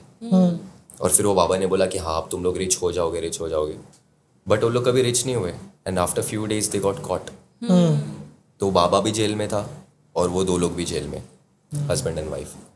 तो बहुत सारे सब स्कैम्स भी होते हैं, रिचुअल बलिदान ये सब का बोलते हैं, जो एक्चुअल जो एंसेस्टर्स जो फॉलो करते थे ब्लैक मैजिक के टाइम पे, वो टाइम पे कहा जाता था अगर तुम्हें सेक्रीफाइस करना है तो उन्हें मारो नहीं, बट उनका खून लेके आओ। हाँ, किसी भी तरीके से, इसलिए मुर्गियों का खून दिया जाता था एग्जैक्टली वो टाइम पे। बलिदान में वही है ना, लाइक खून लेके आओ या उनका नेक काट दो, वो सब एनिमल में होता है। ह्यूमन में ऐसा है कि तुम उनका ब्लड लेके आ जाओ बस। ह्यूमंस का ब्लड लेके आ जाओ। कोई एक आधी और लेकिन स्टोरी अभी होगी? नर बलि बोलते हैं, पहले एनिमल्स को बलि चढ़ाते थे, अब नर बलि बोलते हैं उसको। हाँ, बट ये जो नरबली है ये तो हमारे अच्छे पॉजिटिव चीज़ के पहले भी कुछ लोग करते हैं। जैसे साउथ में ऐसा था कि अगर तुम कुछ अच्छी चीज़ की शुरुआत कर रहे हो, जंग की शुरुआत कर रहे हो एंशिएंट टाइम्स पे, तो तुम्हें किसी भैंसे का गर्दन काटना पड़ेगा और उसका ब्लड माता जी के चरणों में सौंपना पड़ेगा, काली माँ, क्योंकि काली माँ इज द ओनली गॉडेस जो बलिदान के लिए जानी जाती है। इसलिए तो जो भी ब्लैक मैजिक भी करते हैं ना, इसलिए उनके सामने हमेशा काली माँ का वो स्टैचू रहता है। इसलिए जो ब्लैक मैजिक करने वाले बाबा लोग होते हैं वो शंकर भगवान के बहुत बड़े भक्त होते हैं, लेकिन वो हमेशा शमशान में जाके क्यों पूजा करते हैं? वो तो सबसे बड़े स्कैमर्स होते हैं। अच्छा। जो तुम्हें सिर्फ दिखाने के लिए ये चीज़ करते हैं, शंकर भगवान ये सब। तो फर्स्ट ऑफ ऑल शंकर भगवान इज नो वेयर इन्वॉल्व, और उनकी कभी कुछ ऐसी स्टोरीज थी नहीं जो ब्लैक मैजिक से इन्वॉल्व है, या शायद वो मान्यता के लिए रखते हो, वो अलग बात है, बट शंकर भगवान कभी इन्वॉल्व नहीं थे। जो ये ब्लैक मैजिक है वो काली माता के थ्रू ही डिराइव्ड हुआ है। तो अगर सिर्फ वही इंसान जो रख रहा है, काली माता का स्टैचू रख रहा है, वो पूजा कर रहा है, तो शायद वही जेन्युइन हो। शंकर भगवान को मान्यता के है तो डिफरेंट है, बट अगर वो इन्वॉल्व कर रहा है तो वो सबसे बड़ा ढोंगी है। मुंबई या महाराष्ट्र के आसपास में ऐसी कोई जगह है जहाँ पे ये ब्लैक मैजिक का रिचुअल रिलीजियसली होता है, सैक्रिफाइस वाला रिचुअल रिलीजियसली होता है, जहाँ पे लोगों ने बिल्कुल नहीं जाना चाहिए? होता है, बट लोगों को पता भी नहीं चलेगा, और वो चाहते भी नहीं लोगों को पता चले। जैसे बहुत कहा जाता है इल्यूमिनाटी का हेड ऑफिस जो है वो मुंबई में खुद है, बांद्रा के अंदर। लोग जाके विजिट भी कर सकते हैं, ऐसा कहा जाता है, बट तुम्हें कुछ मिलेगा नहीं वहाँ पर। जब वो लोग की कम्युनिटी मीटिंग्स रहती है तभी होता है। बहुत बार बड़े बड़े सेलिब्रिटीज, इवन सलमान खान की कार वो उसके अंदर जाते हुए देखी गई है, वो लोग के हेड ऑफिस में। तो लोग अलग अलग अजम्पशन लगाते हैं। कुछ लोग बोलते हैं कि नहीं वो प्रोडक्शन है, वहाँ पर कुछ काम होता रहेगा, कुछ मीटिंग्स होती रहेगी।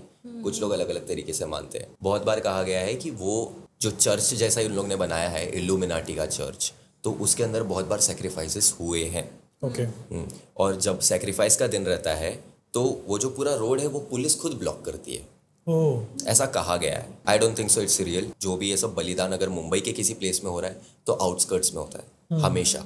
तुम्हें साउथ बॉम्बे में नहीं, तुम्हें वसई, विरार, पालघर, ये सब जगह पे दिखेगा। उस साइड में होगा। अगर किसी को साउथ बॉम्बे वाले को भी किसी को भी सेक्रीफाइस करना है तो भी वो इस तरफ आता है, क्योंकि यहाँ पर आइसोलेशन उससे ज़्यादा मिलेगा, सुनसान एरिया मिलेगा। क्योंकि ये सब जो पूजा होती है सेक्रीफाइसेस की, ये 24 घंटे तक लगातार चलती है, स्ट्रेट अप। अभी अगर साउथ बॉम्बे में अच्छे एरिया में किधर करेगा वो, तो 24 घंटे में किसी ना किसी की नज़र पहुंच जाएगी। इसलिए आइसोलेशन सबसे ज़्यादा लोग प्रेफर करते हैं। सेक्रीफाइस की और कोई स्टोरी होगी जो आप बता पाओगे? सेक्रीफाइस की हाँ एक है। जैसे कुछ लोग इतना लालची हो जाते हैं। एक कपल थे, उनको वो बाबा ने बोल दिया था कि भाई तुझे अपने बच्चे को मारना पड़ेगा अगर तेरे को पैसे कमाने हैं तो। और उन लोग ने एक सेकंड नहीं सोचा, लाइक बाबा ने कंप्लीट भी नहीं किया। लेजेंड वो बाबा का जो स्वॉर्ड था उससे बच्चे की गर्दन काट दी। इतना लालची थे वो लोग, तुरंत ऑन द स्पॉट। और फिर वो बाबा ने बोला कि पूरी बात सुन लेते, बच्चे को मार सकते हो और दूसरा ऑप्शंस भी था तुम्हारे पास, जिसमें किसी की बलिदान नहीं करनी होती तुम्हें सिर्फ ब्लड लेके आना था किसी का, बट वो लोग माने नहीं। तो आई थिंक ब्लैक मैजिक में लोग इतना घुस चुके हैं, पहले जो थे वो रियल होते थे, अभी आपको 80 to 90% सब पाखंडी मिलेंगे, सब फेक मिलेंगे जस्ट टू अर्न मनी। तो कोई भी इंसान जो ऑडियंस भी है उसको मैं ये सजेस्ट करूंगा, अगर कोई तुम्हें बोल रहा है ऐसा कि मैं ब्लैक मैजिक के थ्रू तुम्हें ये दिला सकता हूँ वो दिला सकता हूँ, so don't believe in it. Complete fake ही है, कंप्लीटली फेक है वो सब। बहुत सारे लोग खुद भी घुस चुके हैं, खुद भी फंस चुके हैं। इसलिए कोई ऐसी मूवीज है जो ब्लैक मैजिक के ऊपर बनाई गई थी जो अंडररेटेड है लेकिन देखनी चाहिए?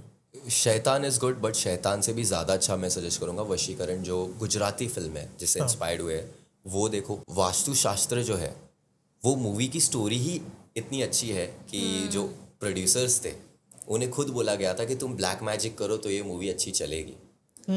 This is a thing which very few people know. तो वो ब्लैक मैजिक को मूवी पे कराया भी गया था। That movie went very good.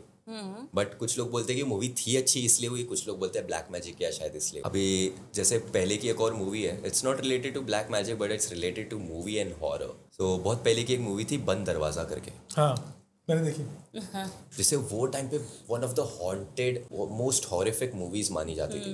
तो वो मूवी में एक ऐसा स्कीम निकाला गया था कि अगर तुम अकेले बैठ के थिएटर में मूवी देखोगे, मूवी इतनी डरावनी है, अगर तुम मूवी ख़त्म हुई और तुम बिना डरे बाहर आए तो तुम्हें 1 लाख रुपए मिलेंगे, जो वो टाइम पे 90s में बहुत हुआ करते थे। तो बहुत सारे लोग गए, बहुत सारे लोग वो मूवीज़ देखे, फिर बाहर ये खबर आने लग गई कि more than 6 to 7 people died because of heart attack. फिर बाद में पता चला कि this was just a PR strategy, ताकि लोग को लगे मूवी इतनी डरावनी है, अब तो मैं देखूंगा, भले अकेले नहीं 2-3 लोग को बिठा के देखूंगा, ऐसा। And it really worked. But एक चीज़ है, बहुत पुरानी एक ओल्ड मूवी है, नॉट इंडियन, बाहर की मूवी है, वो मूवी की स्क्रीनिंग जहाँ पर भी होती थी ना, वो थिएटर जल जाता था। And this is not a PR, this is actually a reality. वो थिएटर जल जाता था। पहले लोगों को लगा ठीक है कुछ इंसिडेंट हुआ रहेगा, मूवी का डेट लोग ने और पुश कर दिया, दूसरे थिएटर में लगाया वो भी जल गई। So more than 72 people died because of that. और कोई अकेले बैठ के नहीं देख रहा था, पूरे का पूरा थिएटर था, सब जल गया। सो फिर वो मूवी को ही बैन कर दिया गया। वो मूवी अभी भी है डार्क वेब पे। क्या नाम है मूवी का? एंट्रम। और टॉप 5 ऐसी मूवीज है जो हॉरर में कंसिस्टेंटली लोगों ने देखनी चाहिए, कौन सी होंगी? सबसे टॉप पे आती है हेरिडिटरी, जो हॉरर कम थ्रिलर ज़्यादा है, बट वो मूवी ऐसी ना जब तुम देखोगे तुम्हें भी कुछ ना कुछ फील होने लगेगा। दूसरे पे आती है ऑल टाइम फेवरेट एग्जॉर्सिस्ट। तो ये Exorcist was based on a true story. तो मैं ये सजेस्ट करूँगा अगर तुम्हें हॉरर मूवी देखना है कोई भी, और तुम्हें ऐसा चाहिए कि मुझे फील आए, तो तुम्हें ट्रू स्टोरी देखना चाहिए। तुम जब देखोगे तब तुम्हें लगेगा ये चीज़ जस्ट मूवी नहीं है, ये चीज़ एक्चुअली में हुई है। तीसरा मैं खुद भी सजेस्ट करूँगा बंद दरवाज़ा। अकेले बैठ के देखो रात में, वो 90s का वो VFX वो सब मत देखो, बट बस देखो, वाइब के लिए बहुत अच्छी है। चौथी मूवी अगर मैं सजेस्ट करूँगा तो एक रिसेंटली हॉरर मूवी आई थी जिसका नाम है शुग्ड करके, शुग्ड। तो वो शुग्ड मूवी ऐसी है जो तुम्हें हर जगह नहीं मिलेगी। ये सब बैन मूवीज होती है। बैन मूवीज अगर तुम देखोगे तो तुम्हें बहुत रियलिस्टिक लगेगा कि there is a reason why this movie is banned. और सबसे 5th वाला जो मैं बोलूँगा, अगर तुम्हें डरना है, it's not a horror movie, ये गोर मूवी है, ब्लडशेड वाली मूवी है, तो तुम्हें 100 देखना चाहिए। 100 में इतना ब्लडशेड है ना, तो तुम खुद बोलोगे भाई ये जो लोग मरे हैं ना, इनकी आत्माएं हमें तड़पाएगी अभी। ये ऐसी मूवी जो देख के तुम्हें रात को नींद नहीं आएगी। बंद दरवाजा देख के आ सकती है, बट एक्सपीरियंस के लिए I think you should watch that as well. 100 हमने देखी पूरी, 10 के 10 एपिसोड्स देखे। 5th वाली मेरे को बेस्ट लगी थी। मैं तो फर्स्ट वाली में दंग रह गया था, जब वो उठता है एंड में, तब जाके पता चल जाता है ये तो हम क्या सोच रहे थे और क्या क्रिएट किया है। एक्चुअल में जो थोड़ी देर पहले आपने कहा सीरियल किलर जो होते हैं वो एकदम हेल्दी या फिट नहीं होते, वो थोड़े स्किनी होते हैं, आपको समझ में भी नहीं आएगा वैसे था। Exactly. और वो 100 में वैसे ही है, वो जो मेन विलन है वो कैंसर पेशेंट है। हाँ, वो समझ में भी नहीं आता है। हाँ, उसका फेस एकदम डिस्टॉर्टेड है, एकदम डिस्टॉर्टेड फेस था उसका। आपके जैसे कोई कंटेंट क्रिएटर्स जिनको आप चाहोगे कि लोगों ने फॉलो करना चाहिए? मेरे जैसे सबसे टॉप पे तो वही है, एक फेंग करके क्रिएटर है, good friend of mine, Rohan Yadav.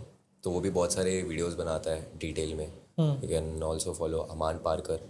And third पे जो बोलूँगा खूनी मंडे, क्योंकि ये 3 लोग हैं और शायद एक मैं हूँ जो हॉरर के लिए तो सबसे ज़्यादा जानने चाहिए और फॉलो करने चाहिए लोगों को। आगे जो आपकी कंटेंट आएगी कमिंग डेज में, वो कोई ऐसे स्पेसिफिक कंटेंट या एक टॉपिक के ऊपर रहेगा जो आप ज़्यादा करके क्रिएट करोगे? यस, तो अब तक मैंने बहुत डार्क वेब के बारे में बना दिया, अब मैं लोगों को बताने वाला हूँ रेड पिल ब्लू पिल के बारे में। ठीक है, रेड पिल मतलब तुम्हारे पास एक चॉइस दी रहेगी और ब्लू पिल पे एक दूसरी चॉइस दी रहेगी, व्हाट डू यू चूज? क्या तुम्हारी लाइफ एक मैट्रिक्स में अटकी हुई है? क्या तुम सच्ची में जो लाइफ है उसको समझ पा रहे हो कि हम बस एक बबल के अंदर है और हम बाकी जो इतना बड़ा ब्रह्मांड है उसको समझ नहीं पा रहे? सो ये सब चीज़ के अराउंड कवर होने वाला है। थोड़ा गोस्ट से हट के मैं ये सब चीज़ों को भी कवर करने वाला हूँ और बहुत सारे मर्डर मिस्ट्रीज भी, क्योंकि एक चीज़ जो मैंने सीखी है, मुझे भूतों से ज़्यादा इंसानों से डर लगता है। So that's what the title is. Thank you very much for coming on the show. बहुत मज़ा आया हमें। जल्दी हम दोनों आपके साथ में और एक एपिसोड कवर करेंगे। बिल्कुल बिल्कुल, why not. Thank you very much Devesh.